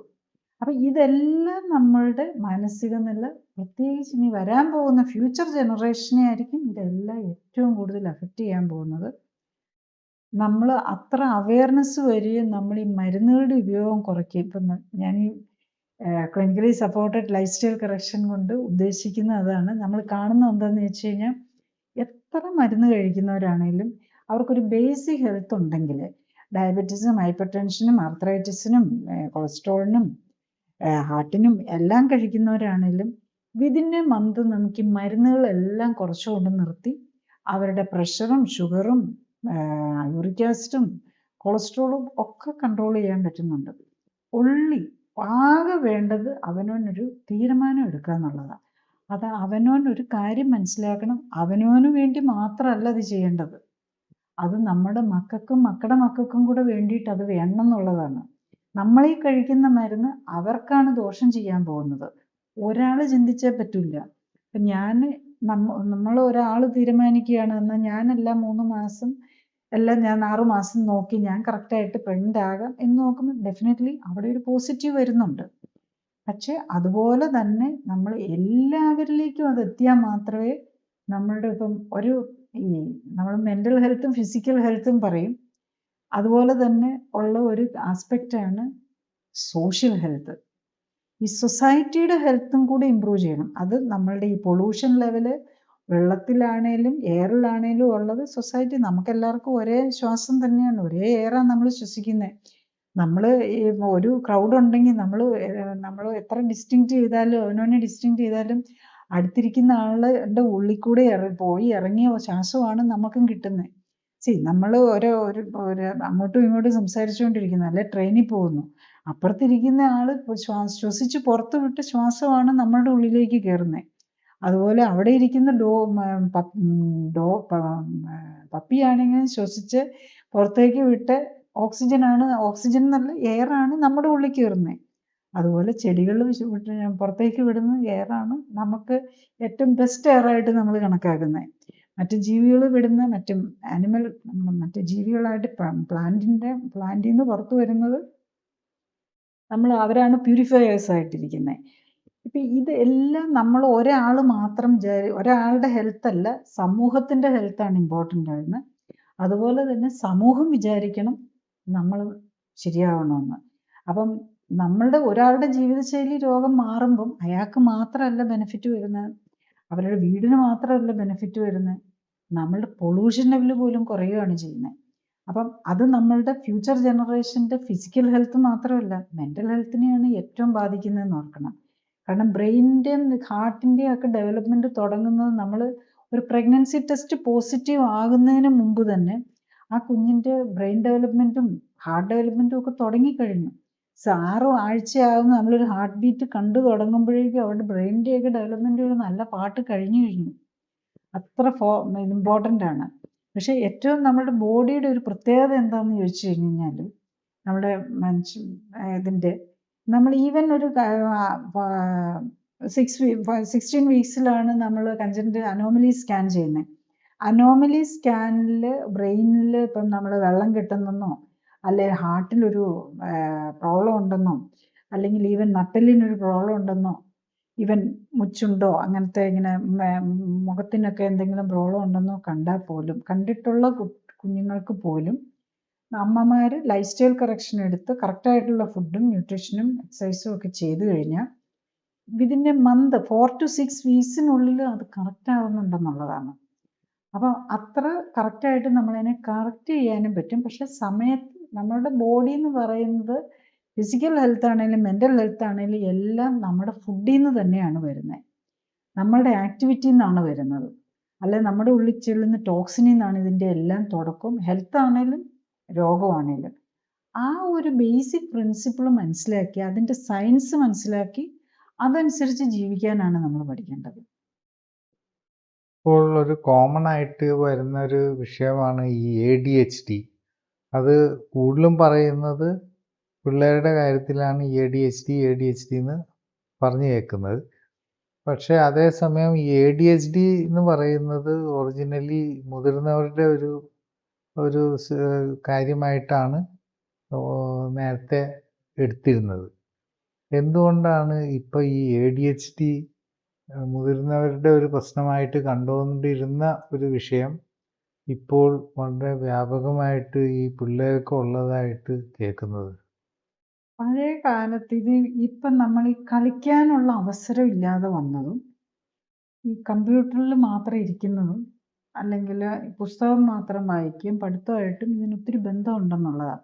അതായത് നമ്മൾ ഈ കൊച്ചു കുട്ടികളായിരിക്കുമ്പം നമ്മൾ ബ്രെയിനിൽ ഒത്തിരി നമ്മളിപ്പം ബ്രെയിനിൻ്റെ വളർച്ച നമ്മൾ ഏകദേശം സൈസ് വെച്ച് നോക്കുമ്പോൾ 5 വയസ്സൊക്കെ ആകുമ്പോഴേക്കും കുറയുമെന്ന് പറഞ്ഞാലും അതിനകത്തെ കുറെ ഫങ്ഷണൽ ചേഞ്ച് വരുന്നുണ്ട്. അതായത് അവിടുത്തെ കണക്ടിവിറ്റി കുറേ വ്യത്യാസങ്ങൾ വരും. അവിടെ മെച്യൂരിറ്റി എന്ന് പറയുന്നത് ജസ്റ്റ് സൈസ് മാത്രമല്ല, അവിടെ ഫോർമേറ്റീവ് ആയിട്ടുള്ള, അപ്പം നമ്മൾ കൂടുതലായിട്ട് വായിക്കുന്ന ഒരാൾ, അയാളുടെ ചില ബ്രെയിനിൻ്റെ ചില ഭാഗങ്ങളായിരിക്കും. ഇപ്പം ഈ കൊച്ചു പിള്ളേരൊക്കെ തന്നെ ഇപ്പം ഈ ടീനേജേഴ്സൊക്കെ ഈ പോണോഗ്രഫിയും അങ്ങനത്തെ ബ്ലൂവും അങ്ങനത്തെ ഒക്കെ കണ്ടു തുടങ്ങുമ്പോൾ അവരുടെ ആ രീതിയിലുള്ളൊരു ഡെവലപ്മെൻറ്റിലേക്ക് പോകും. അപ്പം പിന്നെ അതുകൊണ്ടാണ് ഈ പിള്ളേരൊക്കെ ഇങ്ങനത്തെ കാര്യങ്ങളിലൊക്കെ ഇൻവോൾവ് ചെയ്ത് കഴിഞ്ഞ് കഴിഞ്ഞാൽ അവർ തിരിച്ചു കൊണ്ടുവരാൻ വലിയ പാടായിരിക്കും. അപ്പം നമ്മൾ പലപ്പോഴും കാണുന്നുണ്ട് പിള്ളേരൊക്കെ അവർ ഈ ഇതൊക്കെ കണ്ട് അതിൽ മാത്രം ഇൻട്രസ്റ്റ് ഉള്ളതായി പോകും. അപ്പോൾ ഈ ഡെവലപ്മെൻറ്റ് സ്റ്റേജിൽ അത് വരുമ്പോൾ അവരുടെ ബ്രെയിനിൽ ആ ഭാഗങ്ങൾക്കാണ് ഇമ്പോർട്ടൻസ് കൊടുക്കുന്നത്. അതേസമയത്ത് അവർ മാത്സും സയൻസും ഒക്കെയാണ് പഠിക്കുന്നതെങ്കിൽ അത് വേറെ രീതിയിലുള്ള ഡെവലപ്മെൻ്റ് ആയിരിക്കും വരുന്നത്. പിന്നെ അവരുടെ ബ്രെയിനിൻ്റെ ഡെവലപ്മെൻ്റ് എന്ന് പറയുമ്പോൾ നമ്മൾ ഈ നമ്മൾ ഉദ്ദേശിക്കുന്ന പോലെ അതിനകത്തെ നമ്മൾ ബേസിക്കലി ഈ ബ്രെയിൻ, നമ്മളുടെ അറിവെന്ന് പറയുന്നത് നമ്മൾ ഈ ഇന്ദ്രിയങ്ങൾ വഴി നമ്മൾ ആർജിക്കുന്ന, നമ്മൾ ഉണ്ടാകുമ്പോഴേ എന്താ നമുക്ക് ഫ്രീ ആയിട്ടാണ് വരുന്നത്. അതിന് നമ്മുടെ ഈ സെൻസറി ഓർഗൻസ്, കണ്ണ്, കേൾവി, കാഴ്ച, അങ്ങനെ ഓരോ ഇതിൽ നിന്ന് കൂടെ നമ്മൾ ആർജിച്ചെടുക്കുന്ന സാധനങ്ങളെയാണ് നമ്മൾ ഇൻ്റലിജൻസ് എന്ന് പറയുന്നത്, നമ്മൾ മനസ്സിലാക്കാൻ നോക്കുന്നത്. പക്ഷെ അതിനെ തമ്മിൽ കണക്ട് ചെയ്തൊരു മെമ്മറി ആയിട്ട് മാറ്റുകയും അല്ലെ അതിനെ ഒരു നമ്മൾ ഈ വായിക്കുന്ന സാധനങ്ങളെ പ്രോസസ്സ് ചെയ്ത് അനലൈസ് ചെയ്തെടുക്കുന്നത് വേറൊരു കപ്പാസിറ്റിയാണ്. അതിന് വേറെ ടൈപ്പ് നെർവ്സും ഇത് വരുന്നത്. അപ്പം ഇതിൻ്റെയൊക്കെ ആ വളർച്ചയും അതിൻ്റെ ആ മെച്യൂരിറ്റി കറക്റ്റായിട്ട് വരണമെങ്കിൽ ഒന്ന് ന്യൂട്രിയൻസ് കറക്റ്റ് ആകണം, വേണ്ട ന്യൂട്രീഷൻ കിട്ടണം. അതുപോലെ തന്നെ ഫിസിക്കൽ ഡെവലപ്മെൻറ്റ് കറക്റ്റ് ആകണം, ആ ആക്ടിവിറ്റീസ് കറക്റ്റ് ആകണം. അതുപോലെ ടോക്സിൻസിൻ്റെ അളവ് കുറയണം. ഇപ്പം നമ്മൾ പിള്ളേർക്കൊക്കെ മേടിച്ചു കൊടുക്കുന്നത് എന്താ, ഏറ്റവും കൂടുതൽ സിമ്പിളായിട്ട് കൊടുക്കുന്ന സ്വീറ്റ്സ്, അല്ലെങ്കിൽ ഈ ജങ്ക് ഫുഡ്. ശരിക്കും പറഞ്ഞാൽ ജങ്ക് ഫുഡ് എന്ന് പറഞ്ഞു കഴിഞ്ഞാൽ അതിനകത്ത് കാർബോഹൈഡ്രേറ്റ് കാണും, ഓയിൽ കാണും, പിന്നെ കുറേ കെമിക്കൽ കാണും. അതിന് ഏറ്റവും എക്സാമ്പിൾ പറഞ്ഞു കഴിഞ്ഞാൽ നമ്മൾ ഈ ചോക്ലേറ്റ്സ് ഒക്കെ പോലെയുള്ള സ്വീറ്റ്സ് മേടിച്ചു കൊടുക്കുമല്ലോ. സ്വീറ്റ്സിൽ എന്താ ശരിക്കും ഉള്ളത്? ഒന്ന് മൈദ ഉണ്ടാവും, പിന്നെ ഹൈഡ്രജനേറ്റഡ് ഫാറ്റ് ഉണ്ടാകും, ഷുഗർ ഉണ്ടാകും, പിന്നെ കുറേ കെമിക്കൽസ് ടേസ്റ്റ് മേക്കേഴ്സ് ആയിട്ടുണ്ടാകും. മധുരം, ഇത്രയും സാധനമാണ് നമ്മൾ ഈ ഉപയോഗിക്കുന്ന ഏറ്റവും ടേസ്റ്റി ആയിട്ടുള്ള സാധനങ്ങളിലെല്ലാം ഉള്ളത്. അതൊക്കെ 0 കാലറി മാത്രമേ ഉള്ളൂ, നോ ന്യൂട്രിയൻറ്റ്. ഈ സാധനങ്ങളാണ് നമ്മൾ സ്പെഷ്യലായിട്ട് കുഞ്ഞുങ്ങൾക്ക് മേടിച്ചു കൊടുക്കുന്നത്.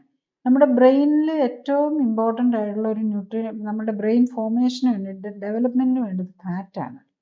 അപ്പോൾ ഈ ട്രാൻസ് ഫാറ്റും ഹൈഡ്രജനേറ്റഡ് ഫാറ്റുമാണ് ഈ നമ്മൾ ഈ മേടിച്ച് പിള്ളേർക്ക് ഗിഫ്റ്റ് ചെയ്യും ഏറ്റവും അവർക്ക് ഇഷ്ടപ്പെട്ടതായിട്ട് ഫൈനലി വരുന്നത്. കാരണം നമ്മൾ അവരെ പ്ലീസ് ചെയ്യാനായിട്ട് നമ്മൾ ഈ മധുരമുള്ളതും ചിപ്സ് ആയിട്ടുള്ളതും ഈ കടിച്ച് പൊട്ടിച്ച് ഒക്കെ തിന്നുമ്പോൾ നമ്മൾ ആ ക്രിസ്പിനെസ് ഒക്കെ ആണല്ലോ നമ്മുടെ നമ്മളുടെ ടേസ്റ്റിനെയും നമ്മളുടെ ആ ഹാപ്പിനെസ്സിനെയും, അതായത് തിന്നുന്നതിന്, എല്ലാത്തിലും നമ്മളിപ്പം സന്തോഷം കണ്ടെത്തുന്നത് തിന്നുന്നതിലാണ്. എല്ലാത്തിലും ഒരു എന്ത് ഫംഗ്ഷൻ്റെയും ഏറ്റവും പ്രധാനം, അല്ലെങ്കിൽ ആരെങ്കിലും ഗിഫ്റ്റ് ചെയ്യുന്നതെല്ലാം ഫുഡാണ് വരുന്നത്.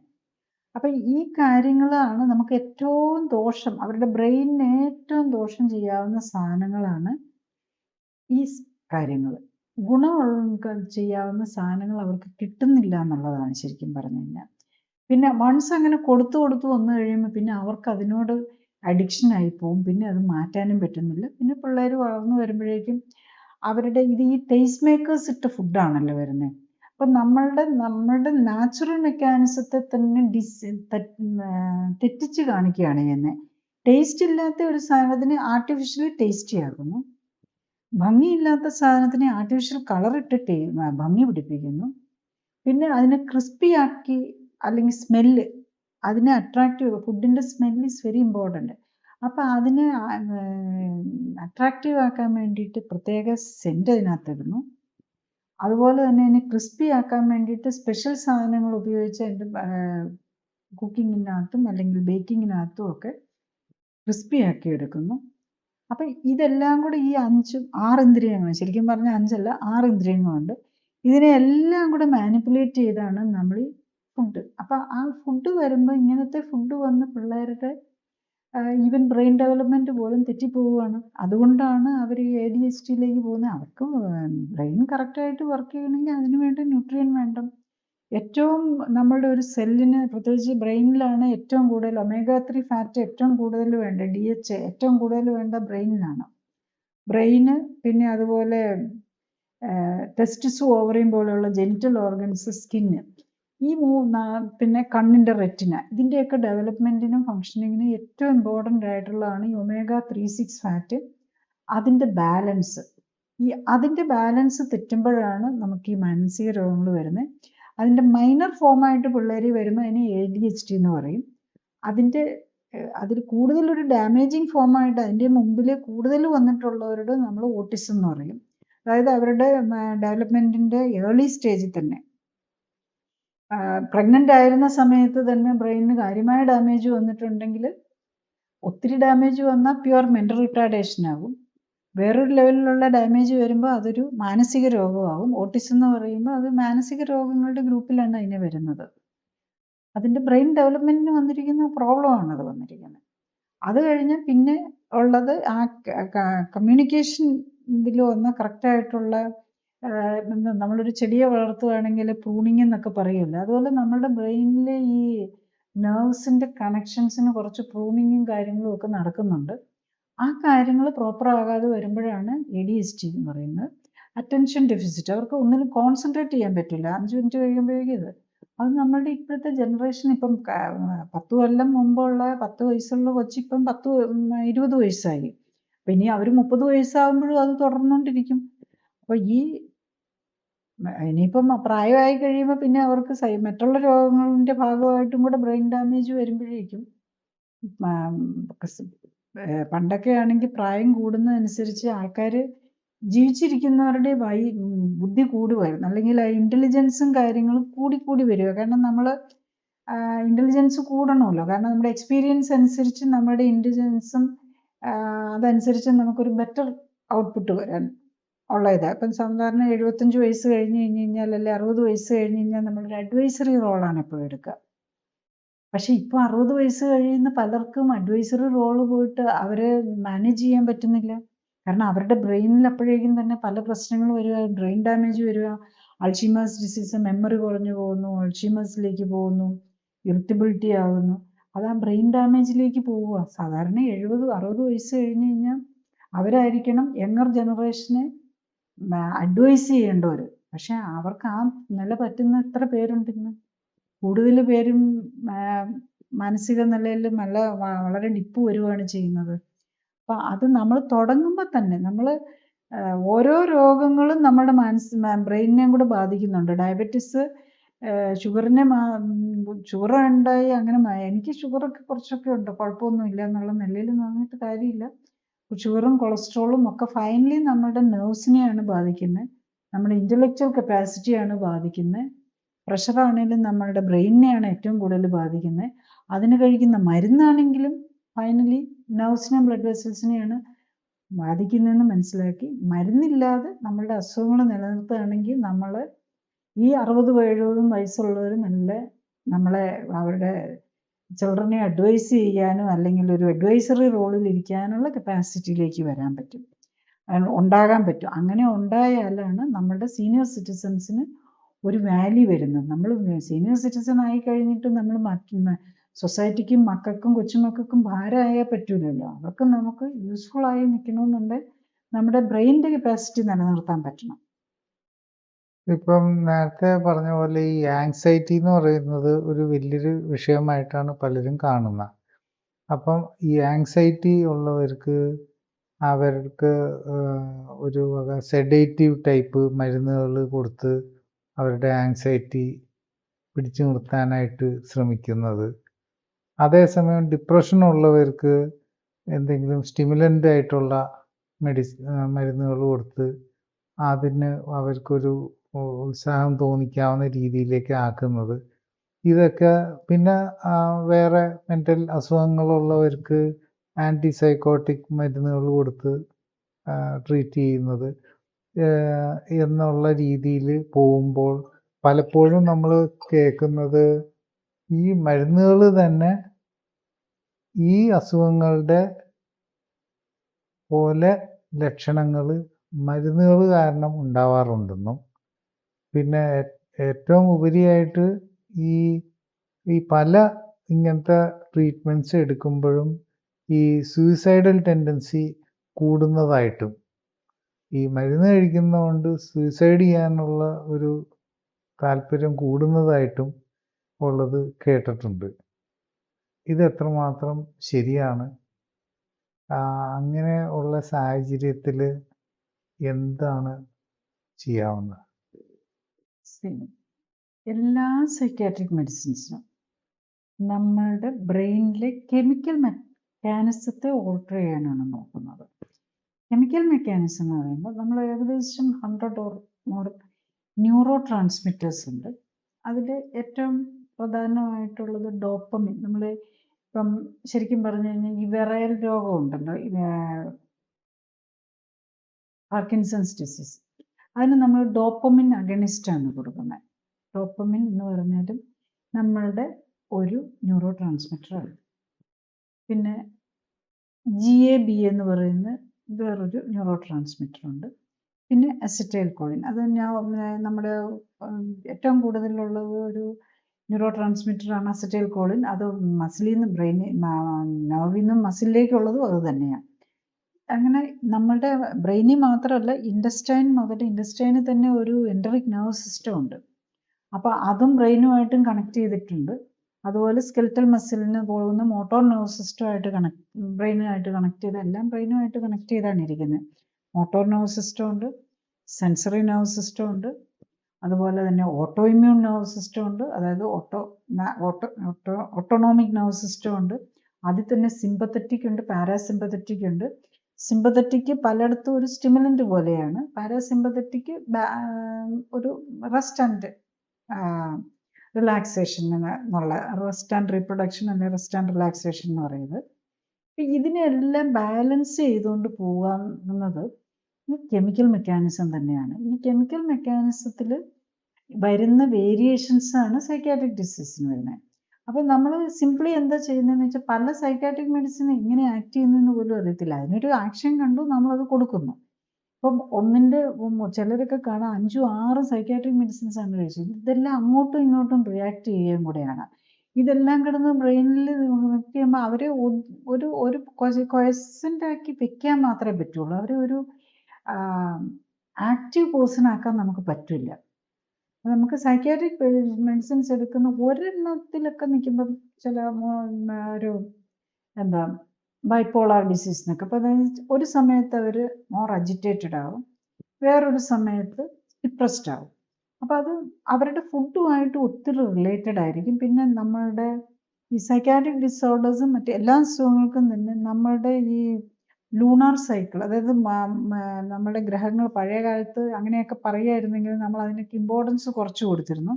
പക്ഷെ ഇപ്പം നമുക്ക് തന്നെ കാണാൻ പറ്റും, നമ്മൾ ഈ അസുഖങ്ങളുള്ളവർക്കും ശ്രദ്ധിച്ചാൽ മതി, ഈ കറുത്ത വാവല് വെളുത്ത വാവിൻ്റെയൊക്കെ സമയമാകുമ്പോഴേക്കും അവർക്ക് ആ ചെറിയ ചേഞ്ചസ് വരും. അപ്പം അവർ തന്നെ അത് മനസ്സിലാക്കി അവരുടെ ഫുഡിൽ അഡ്ജസ്റ്റ് ചെയ്യുക എന്നുള്ളതാണ് അപ്പം ഒരു പരിധി നമ്മൾ ചെയ്യേണ്ടത്. പിന്നെ ഇപ്പം ഈ മൂഡ് ഓഫ് ഇത് വരുമ്പം നമ്മൾ എന്നും മരുന്ന് കഴിക്കുകയല്ല. ഇപ്പം നമ്മൾ സൈക്കാട്രിക് മെഡിസിൻസ് കുറേ മരുന്നൊക്കെ എടുക്കുന്നവരും കാണാറുണ്ട്. അപ്പം നമ്മളൊരു പേഷ്യൻ്റ് വയലൻ്റ് ആകുന്ന ആ നിലയിൽ നമ്മൾ മരുന്നുകൾ കഴിച്ച് അവരെ ക്വയറ്റാക്കാതെ പറ്റില്ല. പക്ഷെ അത് കഴിഞ്ഞ് കഴിഞ്ഞാൽ ആ മരുന്നെല്ലാം എടുത്തുകൊണ്ടിരുന്ന് കഴിഞ്ഞ് കഴിഞ്ഞാൽ അവർ ഓവർ അപ്പറ്റൈറ്റ്, പലപ്പോഴും വരുന്ന ഒരു പ്രശ്നമാണ് വിശപ്പ് കൂടുക.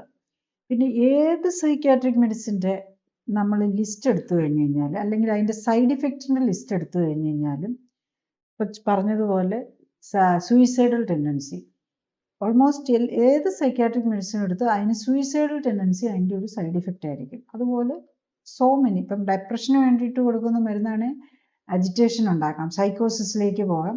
സൈക്കോസിസിന് കൊടുക്കുന്ന മരുന്നാണെങ്കിൽ ഡിപ്രഷനിലേക്കും പോകാം.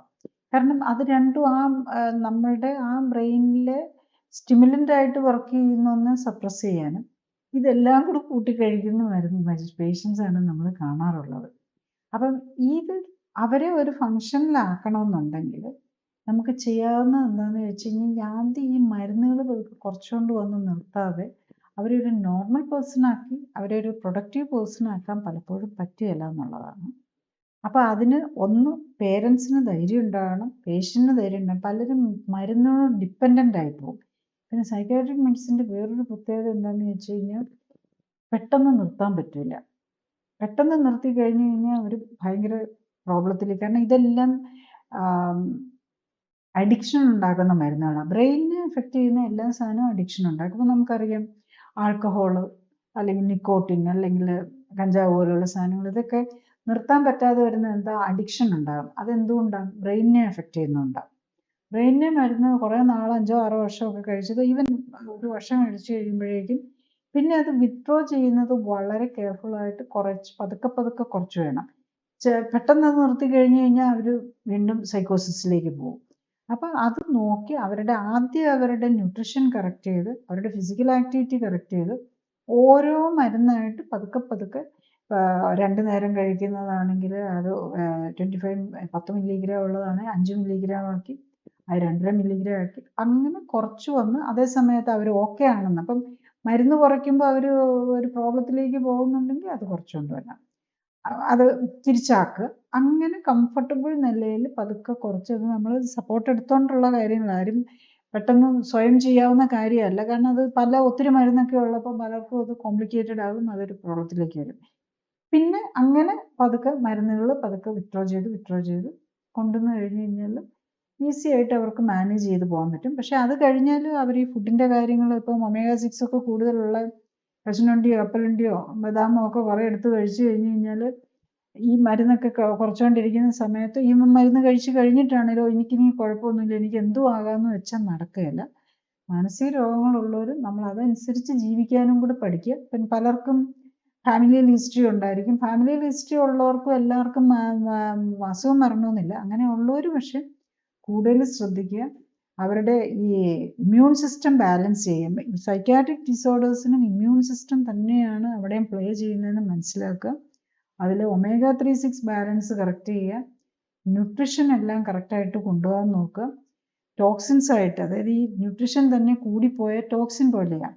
അപ്പോൾ ഈ omega-6 കൂടുതലുള്ള നട്ട്സും കശുവണ്ടിയും കപ്പലണ്ടിയും അതുപോലെ ഈ കൂടുതൽ fried items, vegetable oils, coconut oil ഒഴിച്ച് മിക്കവാറും എല്ലാത്തിനും വെരി ഹൈ omega-6 ആണ്. അപ്പോൾ അങ്ങനെയുള്ള സാധനങ്ങളിട്ട് ഫ്രൈ ചെയ്ത സാധനങ്ങളും അല്ലെങ്കിൽ കൂടുതലിട്ട് സാധനമൊക്കെ കഴിച്ചു കഴിഞ്ഞ് കഴിഞ്ഞാൽ നമ്മൾ മെൻ്റൽ ബാലൻസ് തെറ്റും. പിന്നെ ഇപ്പം വേറൊരു കാര്യം കൂടെ പറയുന്നത്, ലേറ്റസ്റ്റ് ആയിട്ടുള്ള സ്റ്റഡീസ് പറയുന്നത്, നമ്മൾ ഗ്ലൂട്ടൻ, ഈ ഗോതമ്പ്, മൈദ, റവ ഇതിലൊക്കെ ഉള്ള ഒരു പ്രോട്ടീനാണ് ഗ്ലൂട്ടൻ സീലിയാക് ഡിസീസ് എന്ന് പറഞ്ഞ് വയറിനകത്തുണ്ടാകുന്ന ഡിസീസ് പണ്ട് നമുക്കറിയത്തുള്ളായിരുന്നു. ഇപ്പം നോൺ സീലിയാക് ഗ്ലൂട്ടൻ സെൻസിറ്റിവിറ്റി എന്നും പറഞ്ഞൊരു ഇതിനകത്ത് സൈക്കാട്രിക് ഡിസോർഡേഴ്സിൻ്റെ ഒരു കാരണം ഗ്ലൂട്ടനായിട്ട് പറയുന്നുണ്ട്. അപ്പം ഈ മാനസിക രോഗങ്ങളുള്ളവർ, ഈവൻ നമുക്ക് മരുന്ന് കഴിക്കണമെന്നില്ല, അല്ല നമുക്ക് തോന്നുവാണ് ഞാനൊരു ഇറിറ്റബിൾ ആണെന്നുണ്ട്, അല്ലെങ്കിൽ എനിക്ക് സ്ട്രെസ്സ് വരുന്നുണ്ട്, അല്ലെങ്കിൽ എനിക്ക് ഡിപ്രഷൻ വരുന്നുണ്ട് എന്നൊക്കെ തോന്നുന്നവർ തന്നെ ഈ ഗ്ലൂട്ടൻ ഉള്ള സാധനങ്ങൾ ഒഴിവാക്കുക. കളറും പ്രിസർവേറ്റീവ്സും നമുക്ക് പറയാൻ പറ്റില്ല, അതിനകത്ത് കെമിക്കലുകളൊക്കെ ഏതൊക്കെ രീതിയിൽ വർക്ക് ചെയ്യുന്നുണ്ട്. ഓൾമോസ്റ്റ് 10,000 അപ്രൂവ്ഡ് കെമിക്കൽസ് ഉണ്ട് ഫുഡിൽ ആഡ് ചെയ്യാവുന്നത്. അത്തരം സാധനങ്ങളൊക്കെ ഇട്ട് സാധനങ്ങൾ ഒഴിവാക്കാൻ നോക്കുക. പിന്നെ കൂടുതൽ ഈ സോഡിയം പൊട്ടാസ്യം ഉപ്പിൻ്റെ അളവ് കുറയ്ക്കുക. അങ്ങനെ കുറേ കാര്യങ്ങൾ നോക്കി നമുക്ക് സ്വയം തന്നെ വലിയ മാനസിക ബാലൻസ് തെറ്റി മരുന്നിലേക്ക് പോകാത്തവർക്ക് സ്വയം തന്നെ ബാലൻസ് ചെയ്തുകൊണ്ട് പോകാൻ പറ്റും. ഓൾറെഡി മെഡിക്കേഷൻ ഉള്ളവരാണെങ്കിൽ clinically supported lifestyle correction എടുക്കേണ്ടി വരും. അപ്പോൾ അങ്ങനെയുള്ള സപ്പോർട്ടും കൂടി എടുത്തുകൊണ്ട് ചെയ്യുന്നതായിരിക്കും സേഫ്. പ്രത്യേകിച്ച് സൈക്കാട്രിക് ഡിസോർഡേഴ്സിൻ്റെ കൂടെ മറ്റു രോഗങ്ങളും കൂടെ ഉണ്ടെങ്കിൽ പ്രത്യേകിച്ചും, മറ്റ് പല രോഗങ്ങളും ഒക്കെ ഉള്ളവർക്ക് നമ്മൾ സ്വയം നോക്കിയാൽ പറ്റില്ല. അപ്പം പലപ്പോഴും നമ്മളിപ്പം, ഞാൻ എൻ്റെ ഒരു എക്സ്ട്രീം കേസ് പറയുകയാണെങ്കിൽ, എൻ്റെ ഒരു എക്സ്പീരിയൻസ് പറയുകയാണെങ്കിൽ, ഒരു പേരൻസ് 10, 60, 70 വയസ്സിനിടയിലുള്ളവരാണ്. ഇപ്പം ഒരു മകനാണ് അവരെ കൊണ്ടുവരുന്നത്. അവർ വരുമ്പം ശരിക്കും പറഞ്ഞു കഴിഞ്ഞ് കഴിഞ്ഞാൽ അവർക്കൊരു 2 പേർക്കും ഏകദേശം ഒരു 20-ൽ കൂടുതൽ മരുന്നുകളുണ്ട്. അതിലൊരു 4-5 മരുന്നുകൾ അവരുടെ ആങ്സൈറ്റിക്ക്, അവരെ അതൊരു തളർത്തുന്ന തരം മരുന്നുകളാണ്. അപ്പോൾ അവരുടെ ഇപ്പോഴത്തെ സ്റ്റേജ് എന്താണെന്ന് ചോദിച്ചാൽ അവരിപ്പോൾ ഹോസ്പിറ്റലിൽ വന്നിട്ടുണ്ടെങ്കിൽ അവരെ എവിടെ ഇരിക്കുന്നതെന്ന് പോലും അറിയത്തില്ല. അപ്പോൾ അവർ അൾഷീമേഴ്സ് ഡിസീസ് എന്നാണ് അവരുടെ ഡയഗ്നോസ് വന്നിരിക്കുന്നത്. അതിൻ്റെ കൂടെ ഹൈപ്പർ ടെൻഷൻ, ഡയബറ്റീസും, ഷുഗറും, ഇൻസുലിനും എല്ലാം ഉള്ളവരാണ്.